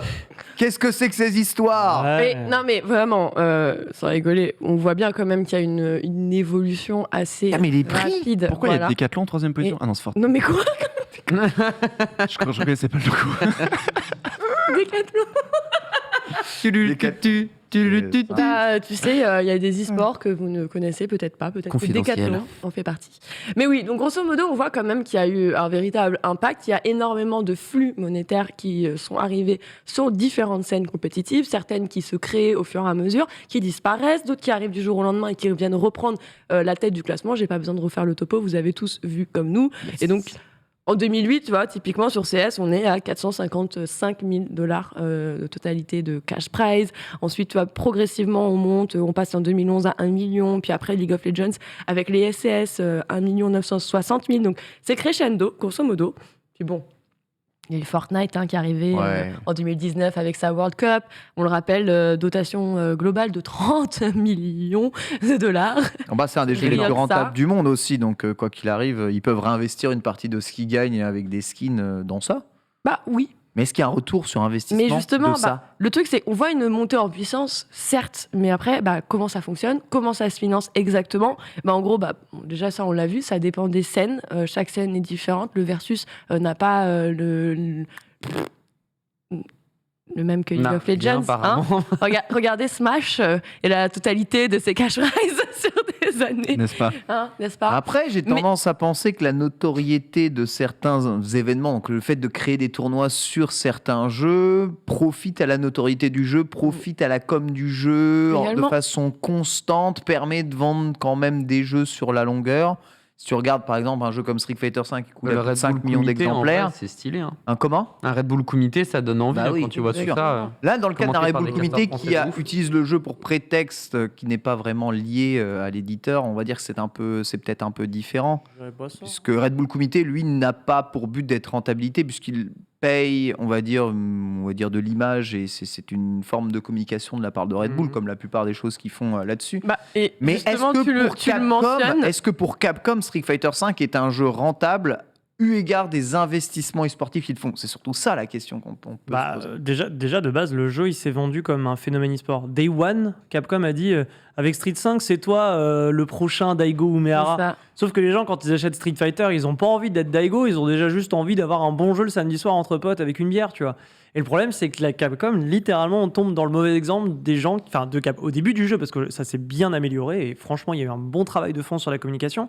Mais la communication la première sur Street 5, c'est viens faire de l'e-sport. Les gens ont dit, mais non, mais j'ai pas envie de faire de l'e-sport, laisse-moi tranquille, on peut juste faire des Hadouken, tu vois ce que je veux dire? C'est vrai. On essaie de rameuter comme ça, mais bon, on va dire quand même que grosso modo, le schéma le plus classique dans l'e-sport, c'est celui qui fonctionne au même titre que celui du sport, avec des ligues et des franchises. Typiquement, Overwatch League, 30 millions l'entrée, ou encore Ouais. LEC, on a 8 millions. Effectivement, à la Oui, ça base, a ça été devait être ça. diminué, mais à la base, oui. Et par rapport aux chiffres et tout ça, Blizzard a fait bon, ok, Activision Blizzard fait ok, on a compris, possesseur de franchise, on va descendre. on va parce descendre que beaucoup. justement, depuis quelques années, on parle de bulles spéculatives dans l'e-sport. D'accord. Et c'est là que ça devient un petit peu compliqué, puisque on sait qu'on reçoit des investissements massifs, typiquement. C'est majoritairement, donc, comme le sport, financé via du sponsoring, des Oui. partenariats, De ouf. que je n'oublie pas, droit d'exploitation d'image en médias, Ouais. évidemment. Et puis, après, de l'autre côté, on a tout ce qui est plutôt merch, tickets, boutiques, shop, comme vous les connaissez, évidemment. Et c'est là où, en fait, on avait cette bulle Ah, pas mal. spéculative. C'est que, grosso modo, Blizzard faisait un peu partie des éditeurs un peu suspicieux dans lesquels on pensait qu'ils avaient grossi leurs chiffres pour attirer de gros sponsors. Et justement, typiquement, on voit d'où viennent en fait la majorité des revenus. Donc, on a un côté l'éditeur du jeu, la droit d'exploitation à l'image, donc quand même 160 millions, c'est plutôt propre. De l'autre côté, on est tout ce qui est donc publicité, sponsor et donc le merch. Et là, je vais mettre un petit point d'honneur. On va faire la différence entre un partenariat et un sponsoring, parce que j'ai l'impression que des fois, c'est pas toujours clair.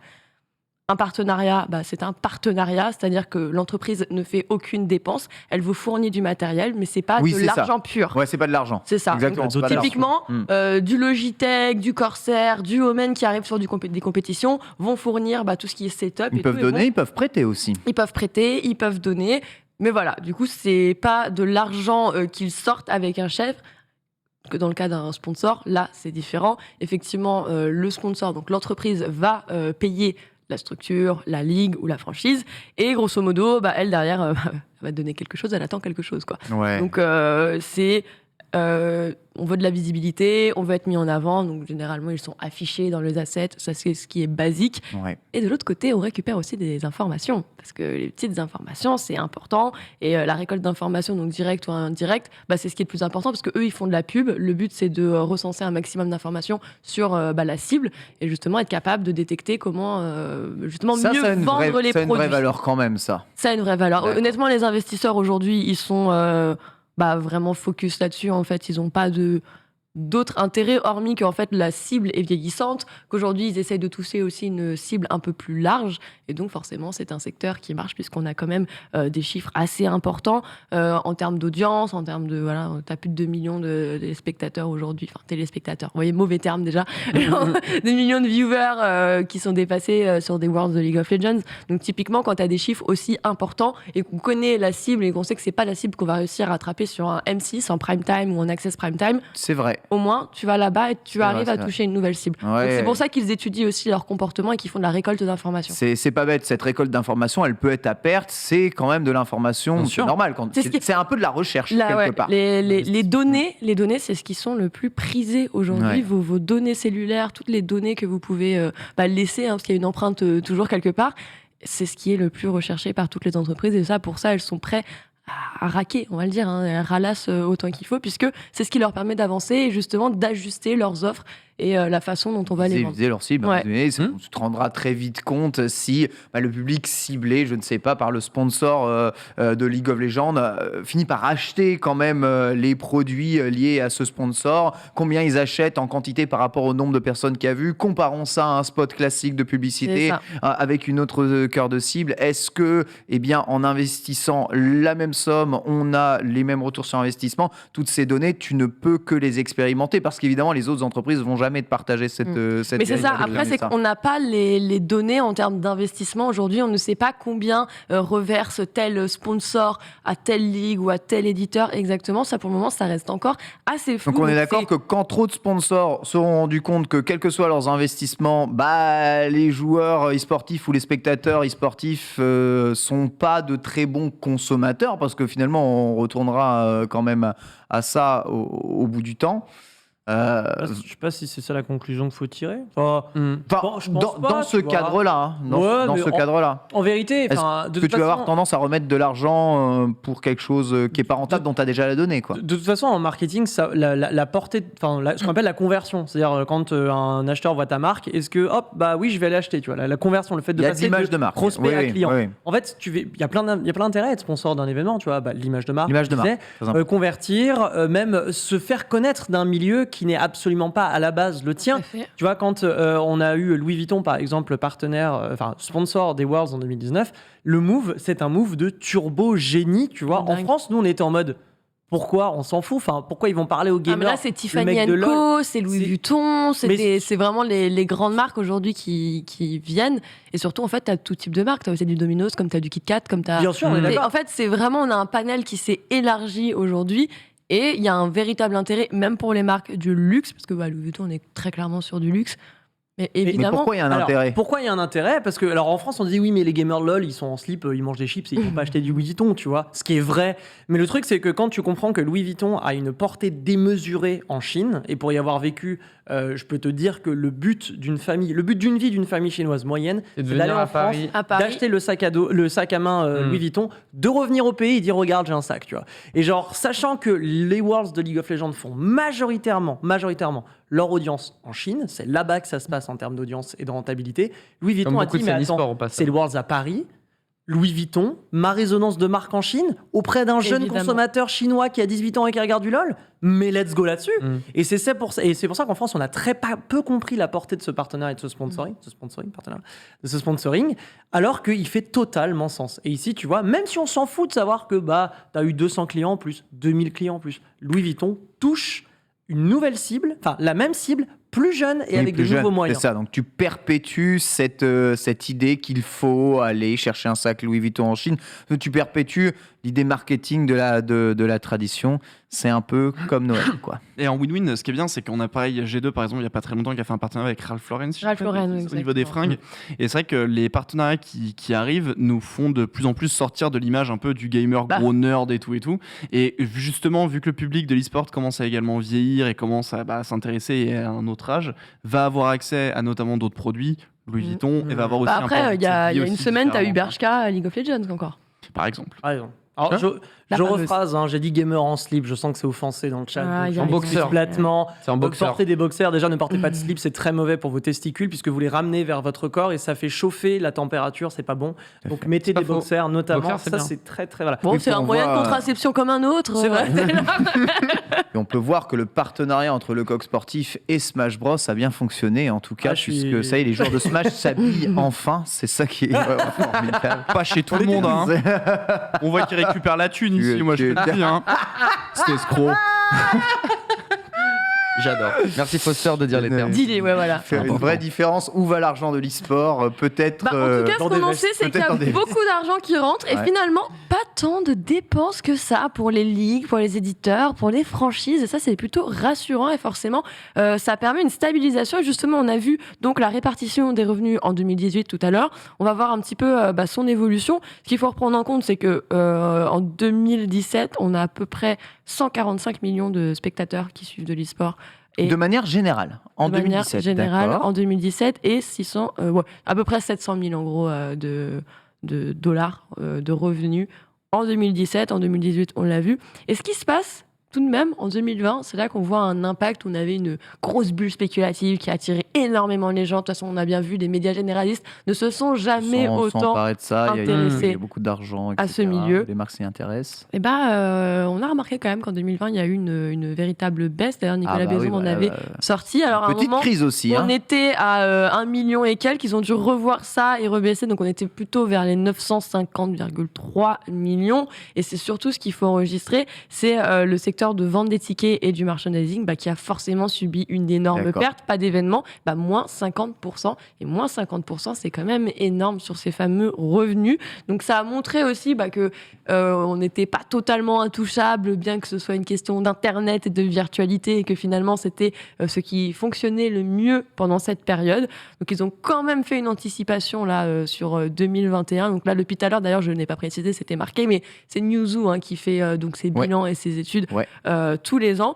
Et du coup, quoi qu'il en soit, ce qui ressort toujours, c'est que finalement ce qui rapporte le plus aujourd'hui à l'e-sport, c'est les sponsorings. C'est les sponsorings. Très nettement les sponsorings c'est et les marques depuis et les toujours. sponsorings. Depuis toujours.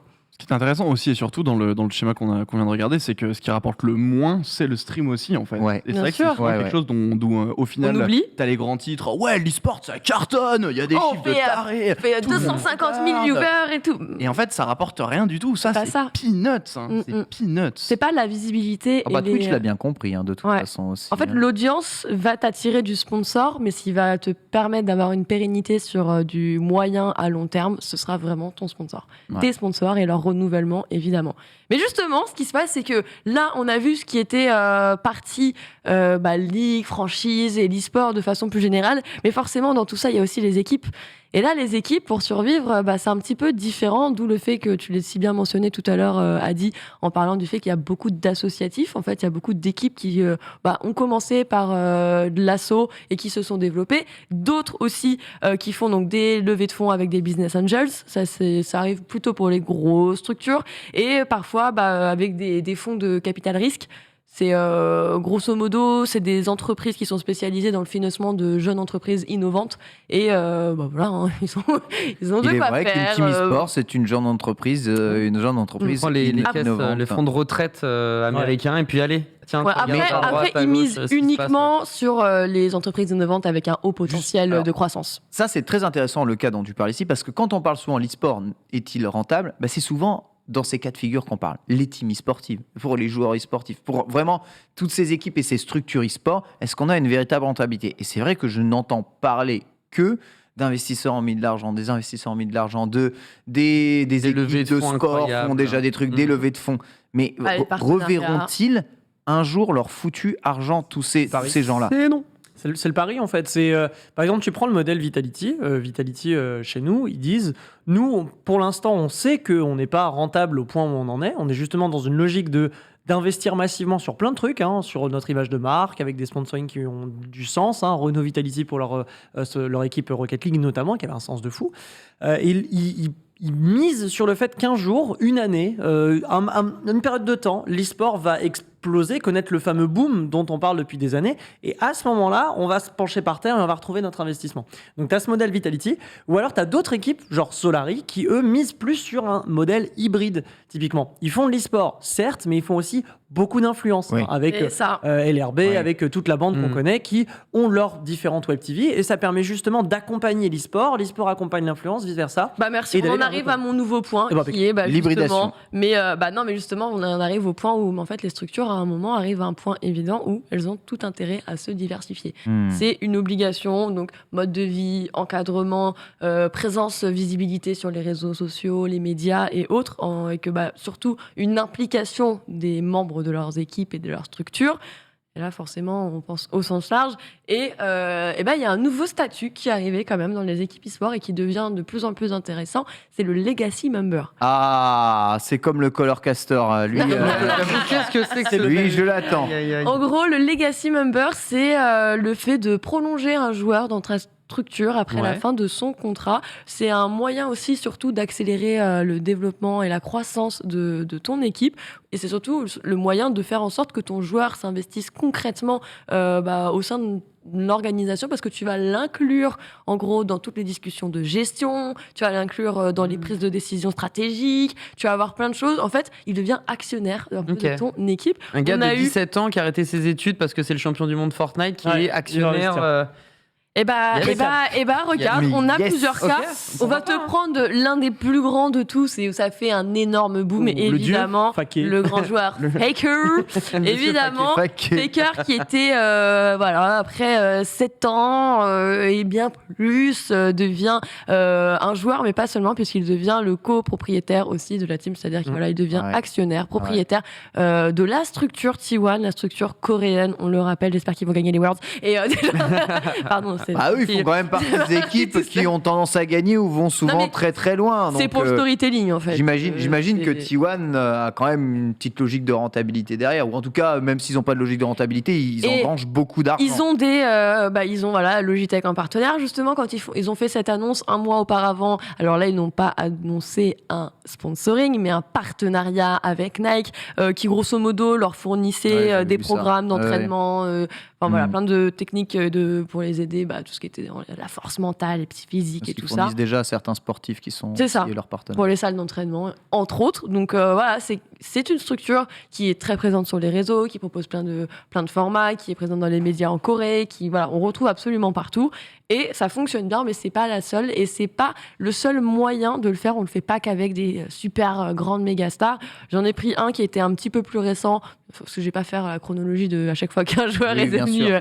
Mais grosso modo, j'ai pris le cas de Endpoint et donc c'est une autre structure, une autre équipe. Et justement, ils expliquaient qu'ils faisaient ça très régulièrement avec donc les startups et les TPE. Tu prolonges ton joueur en incluant en gros une sorte d'actionnariat dans ton contrat.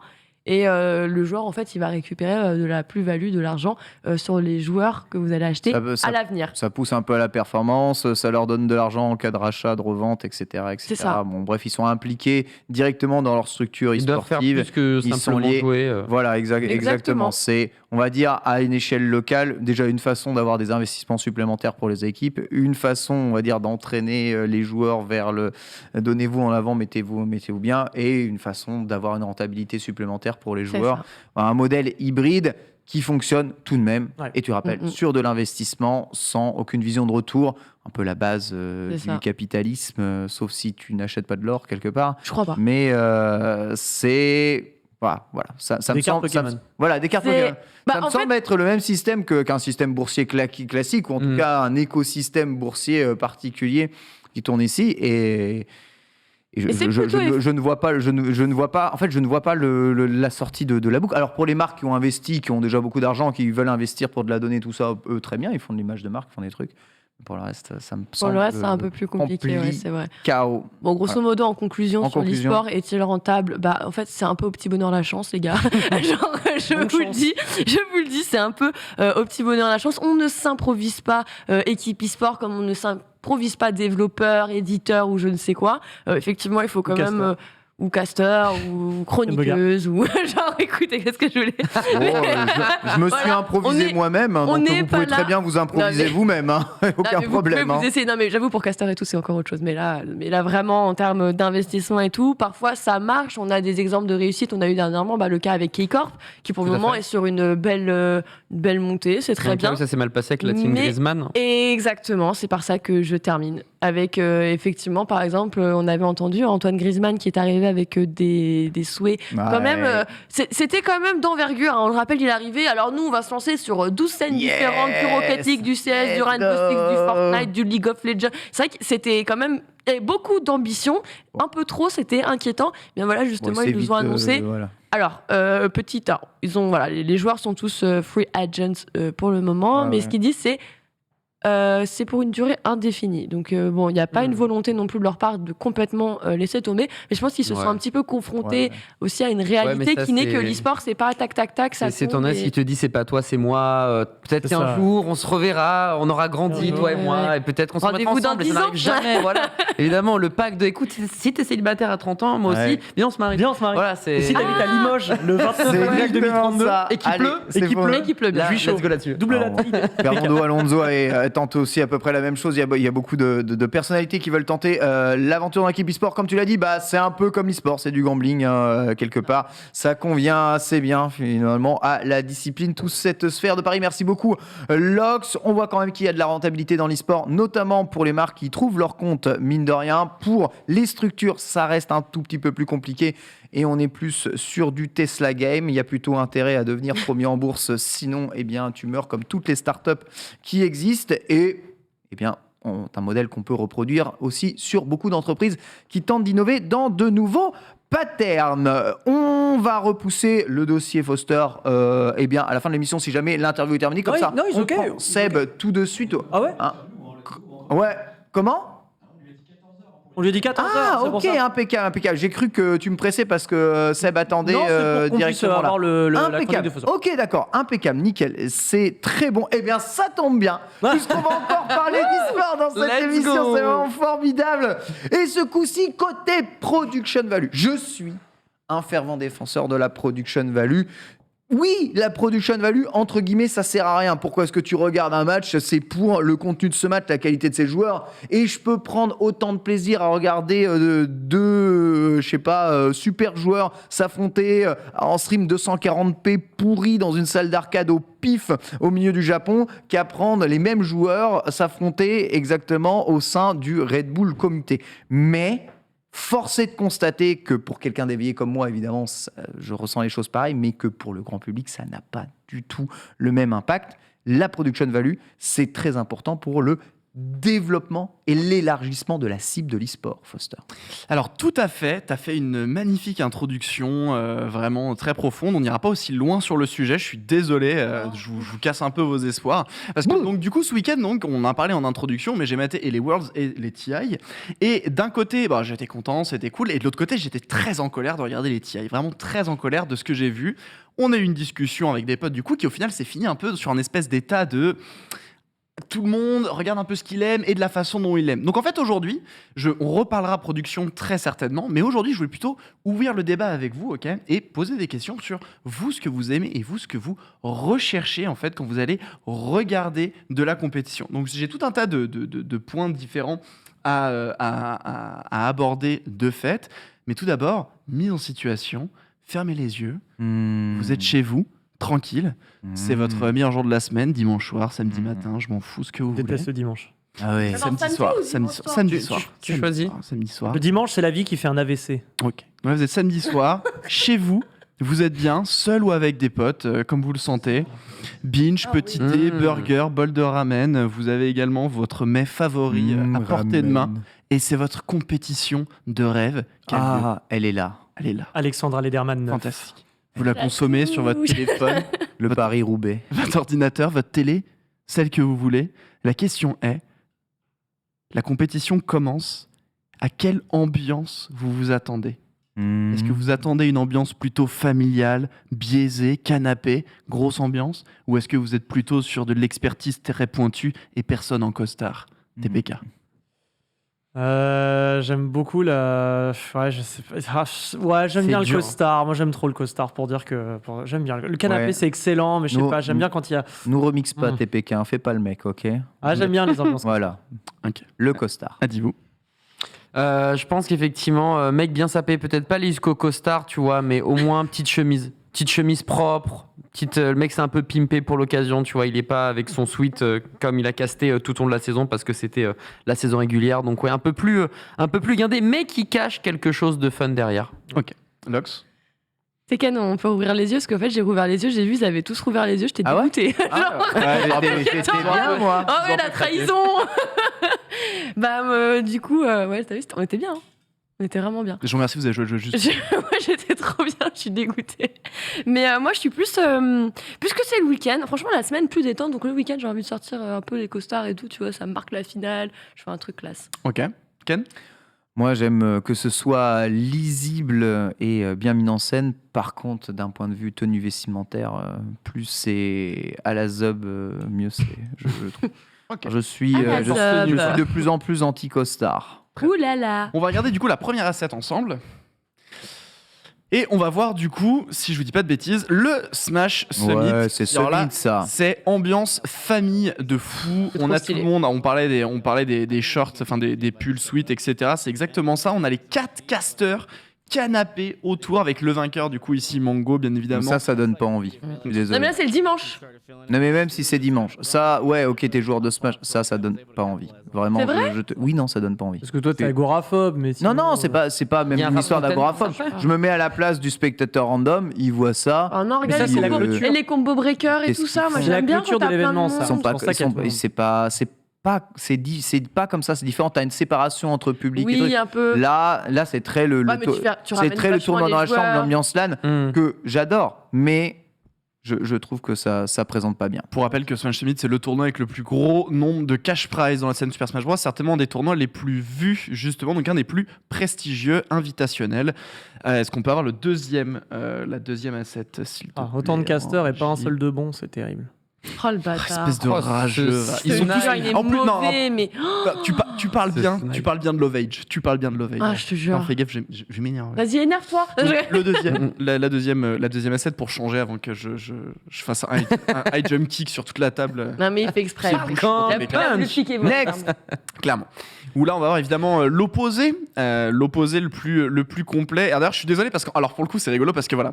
En fait, je voulais faire Ah bah un oui, tu comparatif peux jeu de t'excuser. baston, mais en fait, j'ai pas trouvé de casteur jeu de baston en costard cravate, donc c'est pas du tout un ego trip Autant de que je suis en casters et train pas un de- seul de bon. C'est vrai qu'on a vu des casteurs habillés seulement à l'UFA. C'est pas pour faire un ego trip, mais non, mais des casteurs jeux de baston, Oui, c'est c'était vrai. le principe. Regarde, Bref. FD, lui, il est venu comme il est très bien. Tu vois, ça, c'est l'entre-deux que j'aime bien.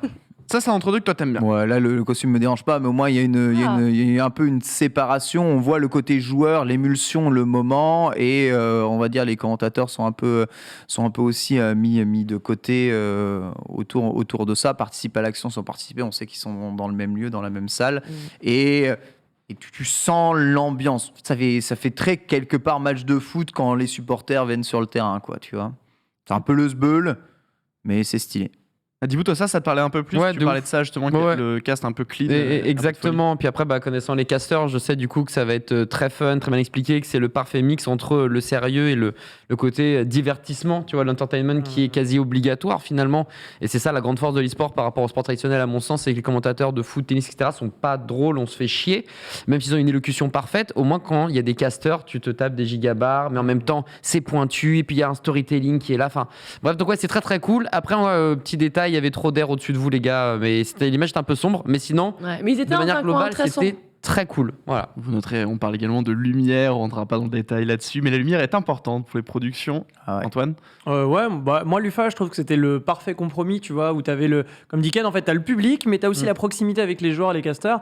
Et en fait, tout est cool quand t'as une certaine proximité. Il s'agit pas d'être les uns sur les autres, mais vraiment quand tu sais que là, à 2 mètres, il y a les casters qui sont en train de gueuler. Là, il y a ton joueur préféré qui est littéralement à 6 mètres de toi en train de doser, de tuer le mec que t'as envie de voir tuer, tu vois. Je trouve que c'est Mais je trouve quand même que ce genre de scénographie n'est pas encore très grand public proof, si tu vois ce que je veux dire. À l'image du grand public, ça fait encore un peu le souk, le zoo, tu vois. Le Red Bull Comité, t'as le public qui est très proche, les joueurs sont séparés, mais ils arrivent un peu comme au catch. Le catch est très grand public proof, tu vois, c'est vraiment pensé pour le grand public. Le public fait partie de l'événement, mais l'événement, il est au centre du ring. Et je pense que c'est plus ça, la boxe, le catch, L'UFC. plus ce genre de l'UFC, ce genre de scénographie qu'on doit donner aux jeux de combat pour les rendre plus grand public et pas les 4 mecs sur leur canapé avec les autres en t-shirt qui ne se sont pas lavés depuis Toi, 6 jours dans Smash Unique, là. Tu veux genre le Franchement. ring au milieu avec les joueurs Non, qui mais montent pardon, et qui mais jouent. oui. Ouais, j'avoue. Et du coup, en question donc supplémentaire, qui était on a un peu au niveau de l'image. Maintenant, au niveau du parler, est-ce que vous êtes plus sur vous vous attendez à avoir un cast qui va être biaisé ou vous souhaitez absolument de l'impartial? Donc, Et ça, à chaque fois que c'est biaisé, on réclame de l'impartial. À chaque fois que Ouais, c'est mais moi je te impartial, demande toi, du biaisé, toi, en ouais. tant C'est que Johan Ken Bogarde. Moi, je m'en Son fous, deuxième, je commande comme je suis. Je pense qu'il n'existe pas d'impartialité, ça n'existe pas. Jamais de la vie. Voilà, et évidemment, en tant que casteur français, on sera toujours plus pour les équipes françaises. On aura toujours nos préférés, mais c'est pas parce qu'on est plus pour l'un ou pour l'autre. On peut pas reconnaître en tout cas les bons et les mauvais moves.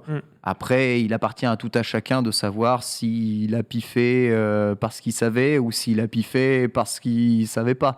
Tu vois, personne ne peut juger, personne ne peut savoir ce qu'il y a dans la tête d'un être humain. Et le casteur, parfois, il fait ses propres choix. Est-ce que tu, alors je vais pour pousser dans ce cas la question plutôt que de me prendre cette espèce d'illusion, est-ce que vous préférez un casteur qui fasse allez les bleus, on y est presque, là on est à 2 doigts de marquer ce dernier point final, qu'un casteur qui fasse l'équipe est dans une bonne situation, peut-être qu'elle peut amener le truc, enfin tu vois, qui est plus Ouais. neutre. Oh non, Est-ce que tu vise fais un son biais truc. assumé? Non, biaisé. Telle la question. Oh non. Faut accepter le biais des commentateurs en fait. Et il y a parfois où même il est réclamé. Genre à chaque fois qu'on caste sur des streams internationaux, on a avec Foster, on a travaillé sur des diffuseurs américains. Et quand on faisait voir ce biais, mais genre vraiment qu'on le mettait très bien en avant, c'est là qu'on s'est rendu compte que le public était totalement avec nous. Tu vois, parce qu'il est en mode oh putain, on est en train de chier sur la gueule les Américains, chez eux, Ouais. sur leur chaîne, c'est excellent, tu vois. Alors, Je préfère le biais. outre, c'est vrai que la vulgarité ambiante qu'il y a dans le milieu des casteurs de l'e-sport, my bad, j'y suis probablement pour quelque chose. Si je prends le modèle Jeux Olympiques. Le modèle Jeux Olympiques, c'est un modèle où il y a énormément de casteurs, d'énormément de nationalités qui vont commenter les matchs.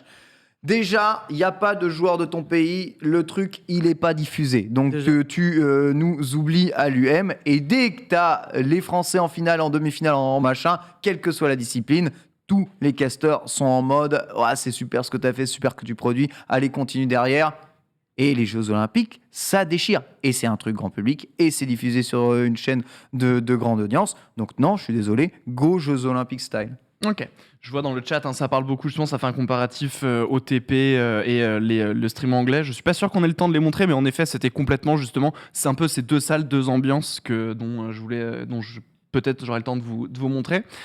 Ok, autre question maintenant. Donc là, pareil, d'un point de vue production, mais d'un point de vue en fait événement au global, comment est-ce que vous préférez vivre une compétition? Dans le sens, est-ce que vous préférez la limiter en un instant T, type The International, ou est-ce que vous préférez l'étaler dans le temps, type les Worlds of League of Legends? Est-ce que tu peux nous montrer, s'il te plaît, la première asset, qui est le tweet, justement, emploi du temps, schedule de... donc là, on a l'agenda jour 1, on sait telle heure, tel match, telle heure, tel match, telle heure, tel match, telle heure, tel match. Alors qu'à l'inverse, Telle heure, sur la tel match. deuxième asset, je te remercie.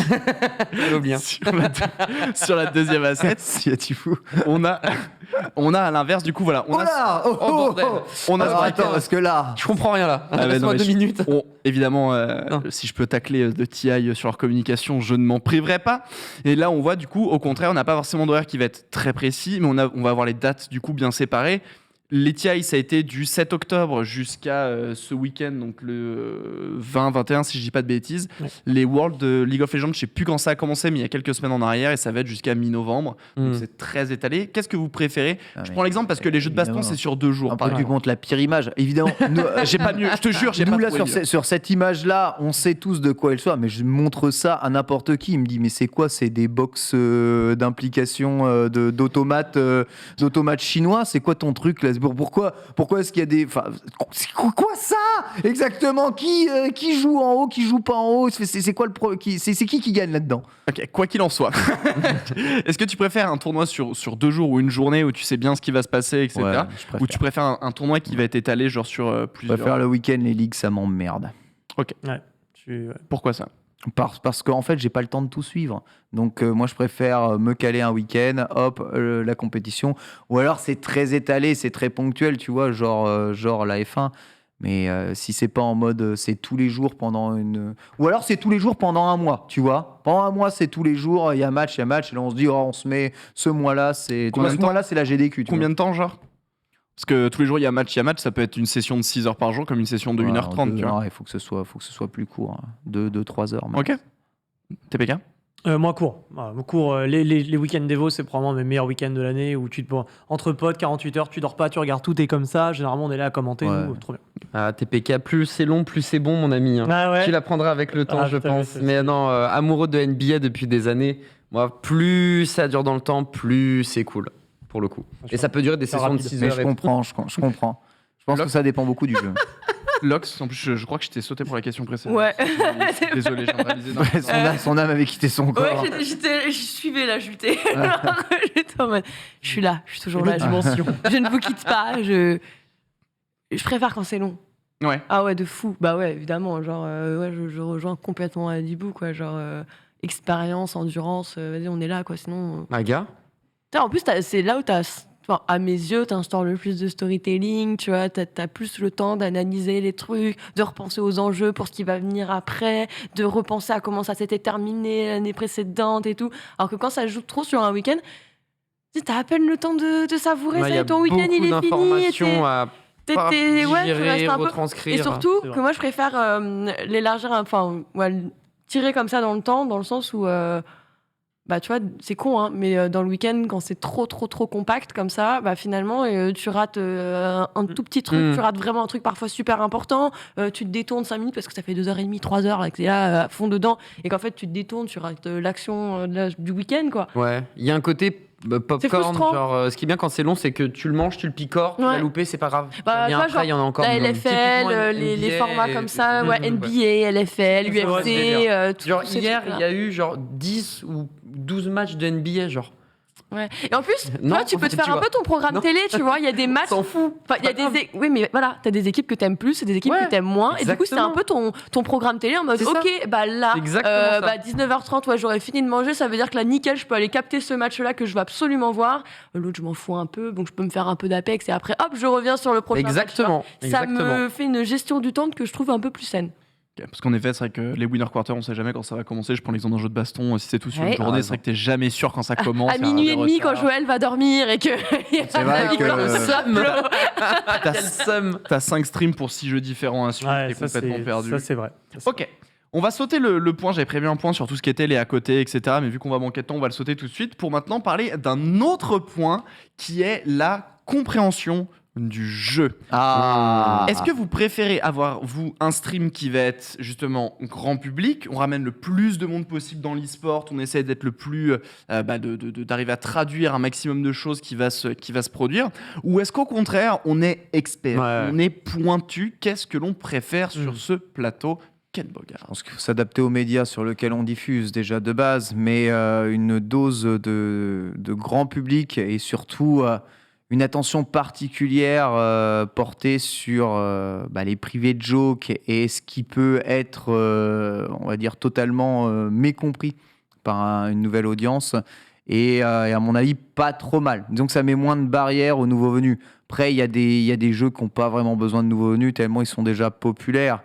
Et les gens font l'effort d'aller comprendre par eux-mêmes. Mais je pense pour que des jeux moins populaires, je pense aussi qu'un peu d'ouverture ne fait pas de mal. Sans devenir les commentateurs de football, hein, j'entends. Hein, mais tout de même un minimum. Moi, je dis 80-20. 80% de nouveaux venus et 20% d'expertise. Il faut savoir que l'expertise, ça fait quelques années qu'on caste, l'expertise, ça fait bander que les experts. Et les experts, c'est 0,5 à 1% de ton audience. C'est clair. Parce que tous les mecs qui disent « Oh, nous, on veut de l'expert », ils sont tous silver ou gold, tu vois. On s'en C'est fout. clair. Le C'est pas fameux problème. plat de chat.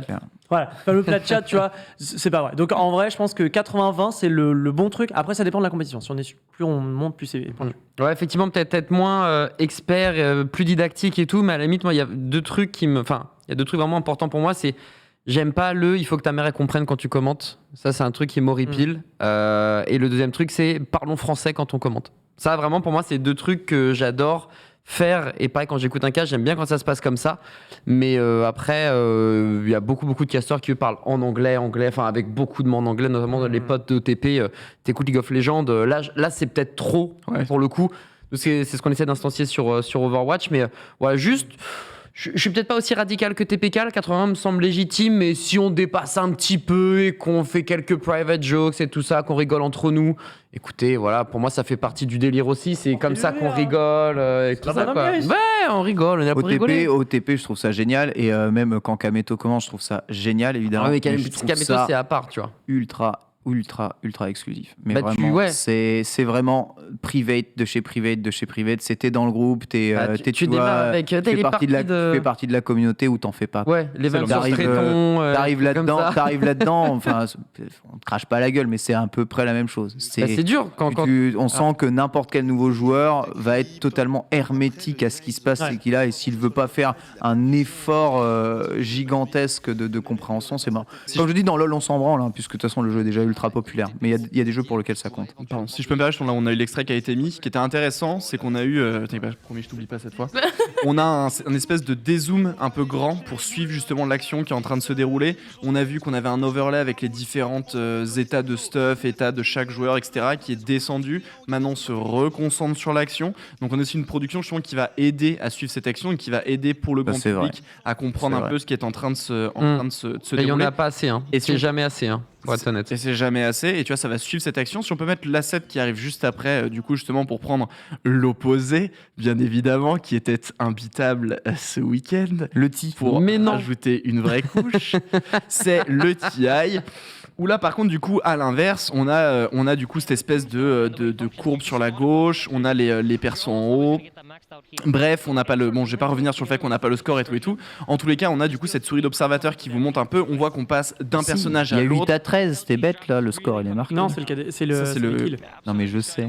Et apparemment, il y avait une stat qui apparaissait, je savais pas si vous voulez dire. Mais du coup, on voit qu'on passe d'un personnage à l'autre. Il n'y a pas de dézoom de caméra, par exemple. On voit que c'est à la fois. Mais laisse-le terminer son action en bas, frérot. Très humain, mais du coup, c'est difficile d'arriver à suivre ce qui se passe. Ou là, par contre, du coup, c'est vraiment quelque chose de très expert pour les experts. J'ai hâte qu'on essaie pour en parler. Lox, du coup, toi, ton avis là-dessus sur entre expertise et accessibilité, que ce soit dans le cast de fait, mais également dans la production, comme on vient de le voir ici. Moi, c'est du dosage en fait des deux. C'est-à-dire que j'ai besoin d'humeur. Je trouve que c'est toujours intéressant d'avoir une analyse pixel, tu vois, qui vient t'aider à comprendre et à amortir justement les actions du jeu. Ça, pour moi, c'est impératif, sinon t'es pas caster. Ça montre la profondeur du jeu aussi, c'est super intéressant, même pour le grand public. Hein. Ouais, mais c'est ça. Et Montrer la profondeur d'un jeu, c'est montrer l'intérêt de ce dernier aussi. Hein. complètement. Et il faut de l'humeur, quoi, parce que bon, Des on fameux n'est pas color des casters. machines. Voilà. Voilà, de la colorométrie, des... Quand j'entends ça. Non, mais Color cast. voilà, les color casters qui ont le rappel. Hein, là, on est chaud, on est rouge derrière. C'est ça. On est chaud, les gars. Et puis, si je vais sur le mur, ça sera foncé. Ça veut dire que je suis fatiguée, que je veux plus. Donc ça veut juste en finir. Non, je rigole. Là, dans le chat, Non, ils mais- disent les gars, ils regardent jamais l'e-sport ou quoi. Vous voyez bien qu'il y a des carrés jaunes. Bah, je suis désolé. Moi, je regarde sinon, l'e-sport souvent. J'ai vu des carrés C'est jaunes. pas ergonomique Non, des mais- carrés jaunes. J'ai vu des carrés jaunes. Je suis désolé. Je sais pas quoi ils correspondent vos carrés jaunes. Alors peut-être que vous savez à quoi correspondent vos carrés jaunes. Non. Voilà. Surtout Pardon, dans l'e-sport, pardon. En fait, surtout dans un jeu qui a un overlay aussi dense. Il y a des stats à gauche qui défilent, ouais. il y a tous les sorts, il y a le Bien. stuff. Encore une fois, il y avait la surcouche Twitch, mais qui, je pense, était peut-être pour le grand public, mais pas adapté pour le grand public parce que tu passes sur un sort, le perso change, etc. Mais bref, c'est un jeu qui est très dense de statistiques. T'as autour des portraits des persos, t'as déjà une espèce de surcouche supplémentaire. Si on doit regarder en effet ce petit carré qui est encore une surcouche qui passe totalement bien dans un truc de fond par rapport au jeu, t'es perdu en fait. Ah T'es oui. perdu. À l'inverse du foot où tu rentres, donc qui est fait pour être simple évidemment, où tu rentres dans la game, tu vois, il y a 2-0 direct point barre, tu vois. C'est vrai. Et le timer. Et le timer. En fait, des fois, moi, j'affiche plus que ça. Le match, finalement, on s'en fout. Non, puis t'as des points stats, tu vois, comme sur League of Legends. Parce que là, à Ouais, gauche, gold. je crois que c'était les dégâts ou les golds. Et sur League of Legends, t'as des points. C'est-à-dire que tu vois pas tout le temps les golds. Ils font le point. Et après, à la fin du teamfight, voilà le récapitulatif. Donc, le mid laner a fait le plus de dégâts. Puis après, c'est un ADC. Alors que là, t'as l'impression que les stats, ce qui est cool pour les aficionados, elles sont en temps réel. Donc, Ouais. c'est régalade. Mais moi qui connais pas trop, je regarde, je vois, ça bouffe la moitié de l'écran. C'est un enfer, quoi. Oui, en effet, d'où la question, je pense, c'est très expert, mais est-ce que justement tu préfères être très expert et profiter de ça et te priver un peu du grand public? Quoi qu'il en soit, je crois que l'invité est disponible. Exactement. Vous avez vu à quel point c'est compliqué de mettre en avant. Chacun fait ses propres choix, aussi probablement en fonction du public cible. C'est très important et du public établi. L'élargissement, on l'a vu, d'une communauté peut se faire maintenant autrement en allant chercher d'autres publics cibles. On l'a très bien vu justement avec la K-Corp, qui peut faire exploser d'ailleurs le public de League of Legends par justement des communautés nouvelles, une implication historique dans le truc. Et là, t'en fais pas. Les joueurs, ils vont faire eux-mêmes l'effort d'essayer d'aller comprendre ce qui se passe dans les commentaires, dans les casts. Ils sont pas tenus par la main. Après, aujourd'hui, il y a des moyens quand même d'apprendre assez rapidement tout ça, mais c'est quand même une volonté. C'est pas très grand public, c'est pas très Jeux Olympiques. Si je peux ajouter juste un petit détail, parce que je vois en effet dans le chat certaines réactions. Il faut se dire qu'en effet, Dota 2, ça fait 10-20 ans que ça existe, que la compétition est de cette manière, que les overlays sont de cette manière et que ça fonctionne et qu'il y a une communauté qui suit. Il y avait plus d'1 million de personnes qui suivaient la compétition.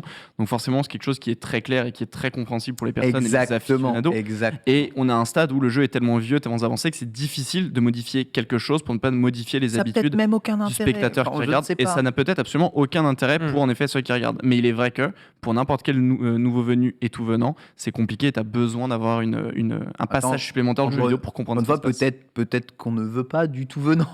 Et Voilà. c'est possible. C'est un des grands mots de l'e-sport. C'est pas très une discipline du tout venant. Ah bon, écoutez, c'est la vie. Fortnite l'est un peu, quelque part, une discipline du tout venant. Fortnite, ils veulent du social, compétition. Le social, c'est le tout Des venant. concerts. Voilà en tout cas l'intérêt de la production value et de l'affichage dans les jeux. On aura l'occasion de reparler un peu de ce sujet. Notre invité n'est autre que Seb. Il nous fait le plaisir d'être ici sur le plateau à la fin du TI. Il est là, il attend. Est-ce que tu nous entends, Seb ? Je vous entends très bien, ouais. Est-ce que vous m'entendez aussi?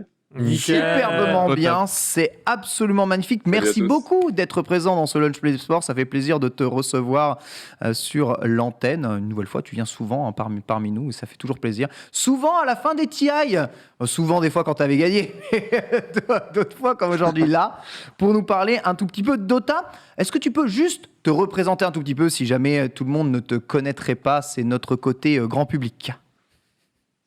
Bien sûr. Alors moi je m'appelle Sébastien Deps, pseudo Seb. J'évolue sur la scène Dota depuis maintenant, je saurais même pas dire, ça a peut-être une dizaine d'années. J'ai eu la chance de gagner du coup le TI, le fameux, en 2018 et en 2019 sous les couleurs de d'OG, qui est le club que j'ai d'ailleurs cofondé, pour lequel je concours et je fais plein d'autres choses depuis des années, pour des années à venir aussi, j'espère.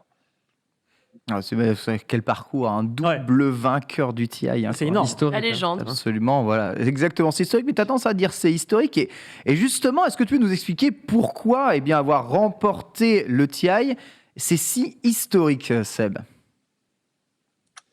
Disons que sur Dota, il y a vraiment une tradition de gagner ou de mourir, entre guillemets, parce que c'est un e-sport qui n'en était pas vraiment un au début, c'était vraiment juste une communauté de joueurs, j'imagine comme la plupart des jeux qui sont devenus des jeux e-sport, mais enfin Dota, c'était vraiment extrême dans le sens où l'éditeur n'a jamais eu pour volonté de créer une scène e-sport, il n'y avait rien de tout ça.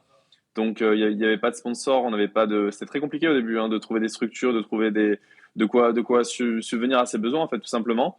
Et il y avait ce fameux TI qui était l'apogée de l'année avec évidemment Valve en fait s'en est servi comme une vitrine au début pour le jeu, pas du tout pour créer un circuit e-sport. Et ils ont annoncé le fameux $1 million. Là où nous on jouait pour des casques audio à l'époque, c'était en 2011. J'avoue. Et $1 million pour un tournoi d'e-sport à l'époque, c'était absolument lunaire. Et ça a en fait tout de suite créé cet environnement où c'est le but ultime de chaque joueur de Dota, c'est vraiment gagner le TI. Ils sacrifieront tout pour ça, ils iront sans structure. Enfin, je veux dire, c'est vraiment l'obsession parce que c'est vraiment ce qui va vraiment être déterminant, ce qui va changer la vie de quelqu'un, c'est de gagner le TI autour de ça, quoi. On met tout sur un seul et unique tournoi, c'est quand même assez ouf. Alors, tu avais annoncé ta retraite, tu es pourtant revenu sur ce TI 2021. Pourquoi es-tu revenu ressuscité de tes cendres? Alors, j'avais annoncé ma retraite compétitive et à l'époque, j'avais vraiment pris la décision d'arrêter en tant que joueur et d'accompagner l'équipe plutôt en tant que coach. C'était même pas coach au début d'ailleurs, c'était vraiment juste être un peu dans l'univers de l'équipe et m'assurer qu'il y avait le bon staff, les bonnes personnes, etc. Et c'est vrai qu'au bout d'un an de ramage, je me suis dit peut-être qu'il faut que je le fasse moi-même et du coup, c'est pour ça que je suis revenu. Mais c'était plus une décision par rapport à l'équipe, une décision perso de me dire j'ai envie de revenir. D'accord, ok, bon, c'est aussi pour l'intérêt de tous. TPK, je te laisse enchaîner. Oui, parce que c'est vrai que ça a été passionnant à suivre ton parcours pour ce Dota et même avant en fait le TI, je dis ce Dota pour ce TI, puisque peu avant en fait la compétition, tu annonçais avoir eu un petit problème à l'œil avec une opération de last minute. Est-ce que tu peux nous raconter comment ça s'est passé, parce que c'est absolument incroyable dans le sens héroïque du terme en fait ce qui s'est passé. Ouais, malheureusement, c'est les aléas de la vie, et j'ai eu une très très mauvaise nouvelle. C'est d'ailleurs pour ça que mon œil gauche il est encore à moitié fermé parce que j'ai été opéré il y a à peine 2 semaines. J'ai eu ce qu'on appelle un décollement de rétine. Il y en a peut-être qui connaissent, mais généralement ça peut arriver avec des accidents ou pour les gens qui ont une myopie très forte, ça peut être. Ce sont des choses qui peuvent arriver, voilà. Et généralement c'est quand on n'en prend pas soin. Et nous, on a des petits contrôles médicaux de routine avec OG. On était à 10 jours après 1 mois et demi de préparation, 10 jours du début du tournoi. Tout était en place, tout était prêt. C'était vraiment voilà la dernière prêt pour le sprint, quoi. Et petit contrôle médical de routine. Et là, j'apprends que oui, j'ai un décollement de rétine déjà bien avancé et qu'il faut que je me fasse opérer dans les heures qui suivent en urgence totale. Ah Et à ce ouais. moment-là, ça a été vraiment la douche froide parce que c'était normalement il faut 2 à 3 semaines au moins pour commencer à s'en remettre. Ouais. Et je parle de se remettre, c'est-à-dire de pouvoir regagner un peu en autonomie visuelle, on va dire. Euh, mais j'ai eu une chance incroyable, c'est que j'ai été vraiment bien accompagné. Je pense que le mental a beaucoup joué et je me suis remis en un peu plus d'une semaine versus 3 semaines, ce que les médecins m'avaient prédit. Et j'ai eu la chance de pouvoir participer. Je dirais pas à 100% de mes capacités, mais pour ce qui est de la compétition, ça l'était avant, après, ça a été très compliqué. Il y a eu une hygiène impeccable sanitaire, enfin, je veux dire médicale. Enfin, ça a été vraiment une vraie galère. Mais j'ai pu participer à 100% dans les parties et être à mon niveau. Donc, d'une certaine manière, voilà, tout est rentré dans l'ordre à temps. Mais c'est les blessures, entre guillemets. Je veux dire, ça fait partie des aléas.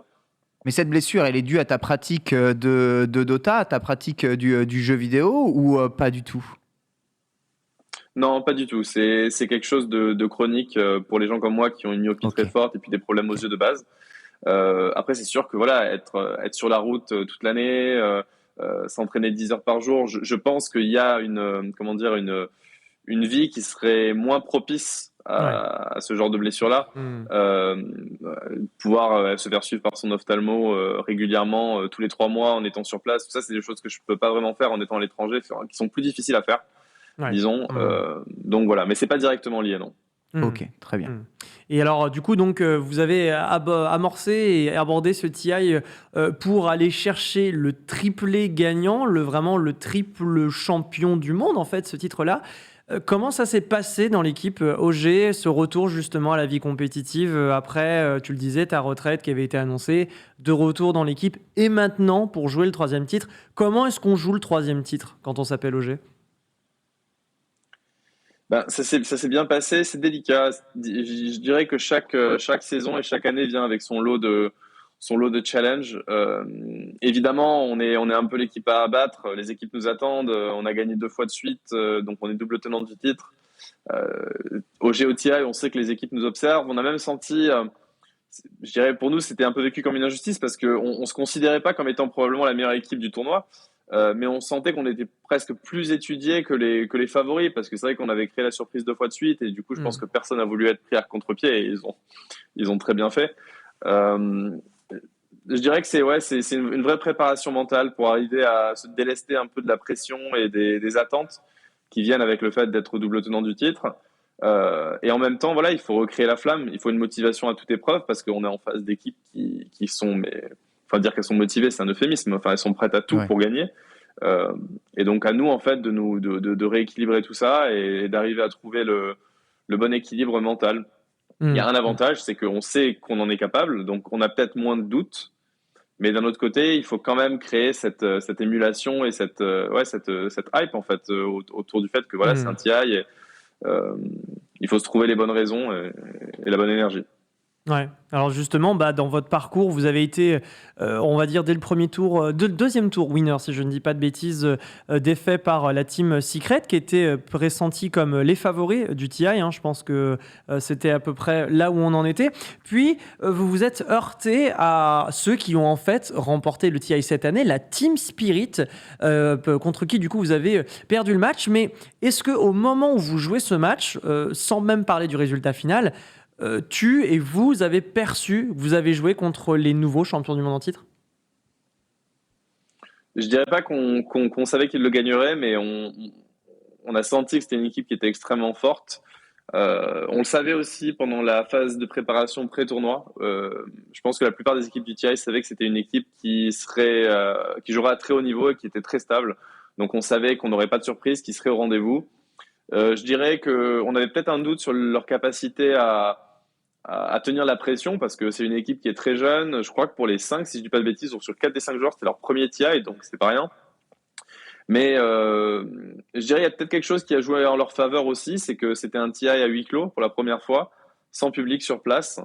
Donc c'est vrai que l'ambiance était très différente des ambiances un peu complètement électriques des TI d'habitude où il y a des dizaines de milliers de personnes. Enfin, je veux dire, jouer sur la scène du TI, c'est vraiment une expérience. C'est le sol qui tremble, c'est un vacarme pas possible. C'est quelque chose de très particulier, surtout pour ceux qui connaissent les LAN et qui en ont l'habitude. Là, je dirais, c'est le nec plus ultra de la LAN, quoi. Enfin, voilà. Et cette année, c'était très différent. Il y avait un silence total. Ils ont rajouté pour le stream, pour la production, ils ont rajouté pas mal d'effets sonores et tout. Mais sur place, c'est vraiment silence total, un calme plat. Voilà, c'est un 5 contre 5, je dirais. C'était presque plus proche que de l'online qu'une vraie LAN. Ah ouais. Quoi. C'était du en ligne en physique en fait. Ouais, exactement. C'était un peu ça. C'était un peu ça. Donc, je pense qu'il y a des équipes, ça leur a peut-être manqué. Typiquement, je pense que pour une équipe comme OG, il nous a manqué le côté. Alors, c'est évidemment aucune excuse, c'est quelque chose qui se recrée, mais c'est vrai que ça vient naturellement quand il y a cette espèce d'électricité autour. Ça fait prendre conscience de l'importance des enjeux. Ça amène tout de suite une autre. Et pour des équipes qui sont moins expérimentées, je pense que ça leur a permis de rester dans leur zone de confort et de pas être trop bousculés pour pouvoir vraiment s'exprimer, ce qui a été le cas, et ils ont été phénoménaux. Bon nombre de joueurs e-sportifs ou de teams e-sportifs s'effondrent en public, sont très très forts chez eux et des profils vraiment très différents en fonction de ce qu'ils sont capables de ressortir et d'absorber, évidemment, dans un tournoi. Ouais. Alors du coup, tu parlais de ce public et de cet engouement qu'il y a d'habitude sur place. Et justement, on a parlé un peu avant de l'engouement, même sur le lunch play de la semaine dernière, de l'engouement pour Dota 2. Un engouement international évident, hein, autant la communauté russophone, également communauté asiatique, également une belle communauté européenne. Au global, Dota 2, c'est encore un jeu qui est pleinement dans le vent. On sent qu'il y a une hype tous les ans. Le TI porte tout ça. Alors c'est une question qui revient souvent quand on t'a en invité, je pense, dans la plupart des émissions auxquelles tu participes. Mais je me sens obligé de la reposer quand même. Avec ce TI, ces 40 millions de dollars, tout cet écosystème, qu'est-ce qui manque pour pénétrer et faire en sorte que ça vraiment pousse encore plus en France, même si la Frog de TV qu'on embrasse, je pense toutes et tous, ici a fait un travail démesuré dans le suivi de cette compétition. Qu'est-ce qui manque en France pour Dota 2 ? C'est une excellente question. J'adorerais avoir une réponse dont je suis persuadé qu'elle serait la bonne, parce que évidemment c'est tout ce que je souhaite à la scène e-sport française et à la scène Dota aussi en général, qui est beaucoup plus que ça fonctionne beaucoup mieux en France. Je sais qu'il y a une scène, je dirais c'est une scène de fans, qui suit ça, mais c'est vrai qu'il y a peut-être pas une scène structurée française. Qu'est-ce qui manque? Moi, de mon expérience, ça a été surtout un mauvais concours de circonstances, c'est-à-dire qu'à l'époque où moi j'ai démarré, il y a une dizaine d'années, il y avait énormément de joueurs français très talentueux, d'ailleurs beaucoup plus qu'aujourd'hui. Aujourd'hui, je suis moi le seul à ce niveau-là, mais à l'époque, je pense qu'on était au moins une bonne quinzaine qui était vraiment dans les hautes sphères de Dota. Il y avait du coup beaucoup plus d'équipes de seconde zone, de troisième zone qui aspiraient à monter, etc. Je dirais qu'à l'époque, il y a pas eu ça n'a pas suivi côté structure, parce que bon, évidemment, c'était les balbutiements encore de l'e-sport, et bon, pour qu'aujourd'hui la scène Dota soit pas encore parfaitement stable, à l'époque, c'était un chaos pas possible.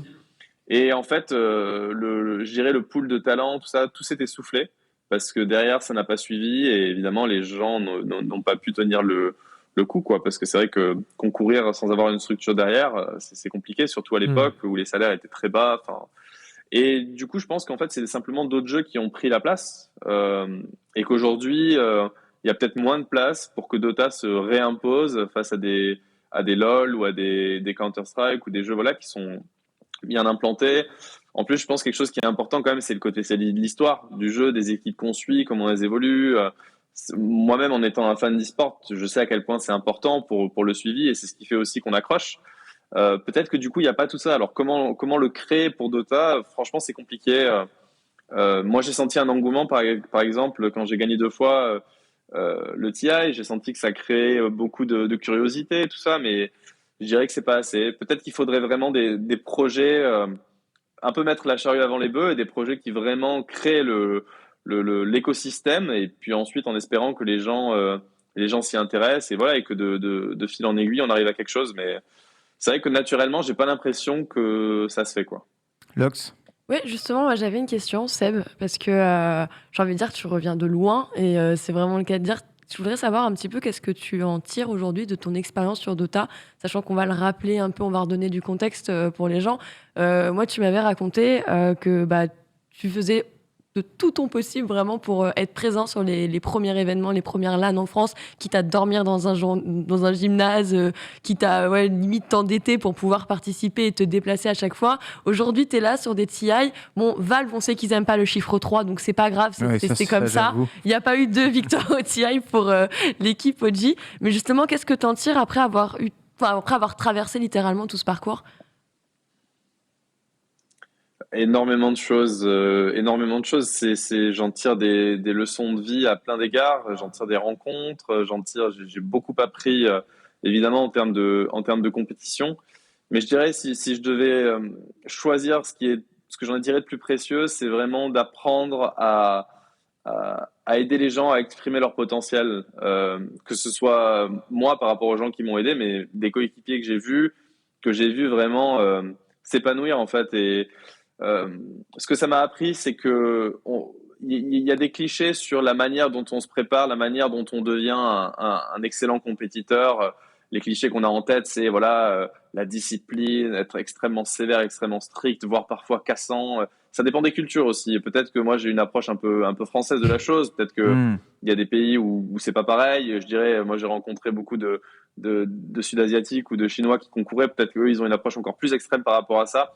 Mais disons que j'ai vu vraiment des approches différentes, s'adapter à des profils différents. Et quand je dirais quand on est vraiment à l'écoute humainement de quelqu'un et qu'on croit en lui et qu'on lui donne les bons outils, il y a vraiment quelque chose de magique qui s'accomplit. J'ai vu évidemment les profils classiques de compétiteurs qui sont prêts à tout, etc. y arriver, mais j'ai aussi vu des gens qui avaient un peu le syndrome de l'imposteur, pas du tout confiance en eux, et qui sont devenus en fait des monstres de compétition et voire qui aujourd'hui sont considérés comme les meilleurs joueurs du monde, alors que je suis sûr qu'ils auraient été complètement laissés pour compte dans les schémas classiques, je dirais, d'accompagnement d'e-sportifs. Et du coup, je me pose la question de comment ça se passe dans le sport aussi, parce que moi, d'un point de vue très amateur extérieur, j'ai l'impression qu'il y a des moules un peu comme ça et qu'on se dit, bon, bah, toi, t'es pas fait pour la compétition, alors que lui, oui. Et moi, je suis pas sûr finalement de tout ça. Je dirais que ce que ça m'a appris, c'est vraiment ça, c'est d'être peut-être plus à l'écoute humainement des gens et de savoir, de savoir leur donner ce dont ils ont besoin pour percer, quoi, pour s'exprimer. C'est sur ce que tu comptes te focus un peu là-dessus pour la suite ou on te reverra quand même? Je saurais pas sur dire. les matchs Je saurais pas dire encore. Malheureusement, c'est trop tôt pour moi. On est tellement all-in sur ces tournois-là que là, je suis un peu dans le contre-coup. Je me réveille un petit peu après l'anesthésie t'établis Dota. déjà Qu'est-ce qui aussi, se oui. passe? En quelle année on est? Voilà. Le temps le dira. Le temps le dira. Pour l'instant, j'ai aucune idée claire de ce sur quoi je vais m'orienter. Donc pour l'instant pas d'idée claire et c'est compréhensible du coup. Dota qui a été amputé d'un TI l'année dernière, on le sait, hein, ça a été un coup dur pour la communauté qui a quand même retrouvé un TI 2020. On peut s'attendre à un TI 2022 s'il n'y a pas de grosses bêtises. Valve aujourd'hui continue de miser sur le TI et l'aménagement de ces circuits. On sait qu'il y a des Pro League Dota qui commencent à vraiment se mettre en place et à se développer, notamment en Asie, encore une fois. C'est ça la recette gagnante de Valve, ou est-ce qu'il y a un gros chantier peut-être à faire? Non, il y a clairement un chantier. Après, Valve, ils ont toujours été assez clairs avec nous. Je dis nous, la communauté dans son ensemble, mais c'est vrai qu'en tant que joueur pro, on a peut-être plus accès à eux. Ils nous ont toujours en fait expliqué que leur métier, c'était pas de faire de l'e-sport en fait. C'était pas de créer des circuits, des ligues, etc. Leur métier, c'était de faire un jeu qui soit le plus équilibré, le plus agréable, le plus intéressant possible. Et c'est vrai que pour ça, ils font vraiment un boulot absolument génial. Et en fait, eux, ils voient plus l'e-sport comme une conséquence positive du fait qu'ils font bien leur travail d'éditeur. Je vois. Et ensuite, après, c'est vrai que voilà, ils essayent de soutenir ce qui se crée, les initiatives qui sont prises autant du mieux qu'ils le peuvent. Mais typiquement, il n'y a pas de département e-sport chez Valve, par exemple. Moi-même, aujourd'hui, je ne sais pas à qui m'adresser chez Valve quand on a des questions par rapport au circuit, quoi que ce soit.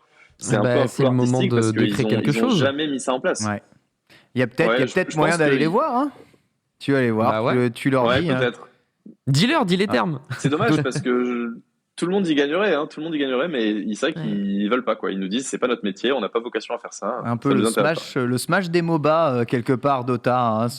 J'ai fait un bon jeu, s'il y a des gens qui font de l'e-sport, c'est une conséquence positive. Ouais, sauf qu'il y a 40 millions derrière. Exactement. Quoi. Bon, il y a quand même un investissement, tu vois. Bon, alors le Fortnite du Dota, ok, ça va. Valve n'est pas japonais, et c'est ce qui aide quand même beaucoup là-dessus. Merci beaucoup Seb d'avoir été avec nous, c'était un plaisir de te recevoir. Merci pour beaucoup, tout. Seb. On te souhaite bon et bien repos et rétablissement bien entendu et bonne suite des événements. On continuera de se suivre et tu reviens quand tu veux dans l'émission. On t'embrasse très très fort. Bisous, merci à tous ceux qui sont venus évidemment. Tu as beaucoup de messages d'amour dans le chat qui t'ont soutenu durant tout ce TI. Ça fait vraiment plaisir. Merci beaucoup à TPK d'avoir préparé cette interview. D'avoir Seb justement ici sur le plateau. Merci à la disponibilité de Seb évidemment en revenant de ce TI. Vraiment très très plaisir. Merci à Divou, merci Lox, merci mon bon poster, merci à vous tous de nous avoir suivis. C'est un plaisir d'accueillir toujours plus de personnalités sur ce plateau. Demain, nous recevrons en plus, il me semble, Gastronogeek sur ce plateau, si je ne dis pas de bêtises.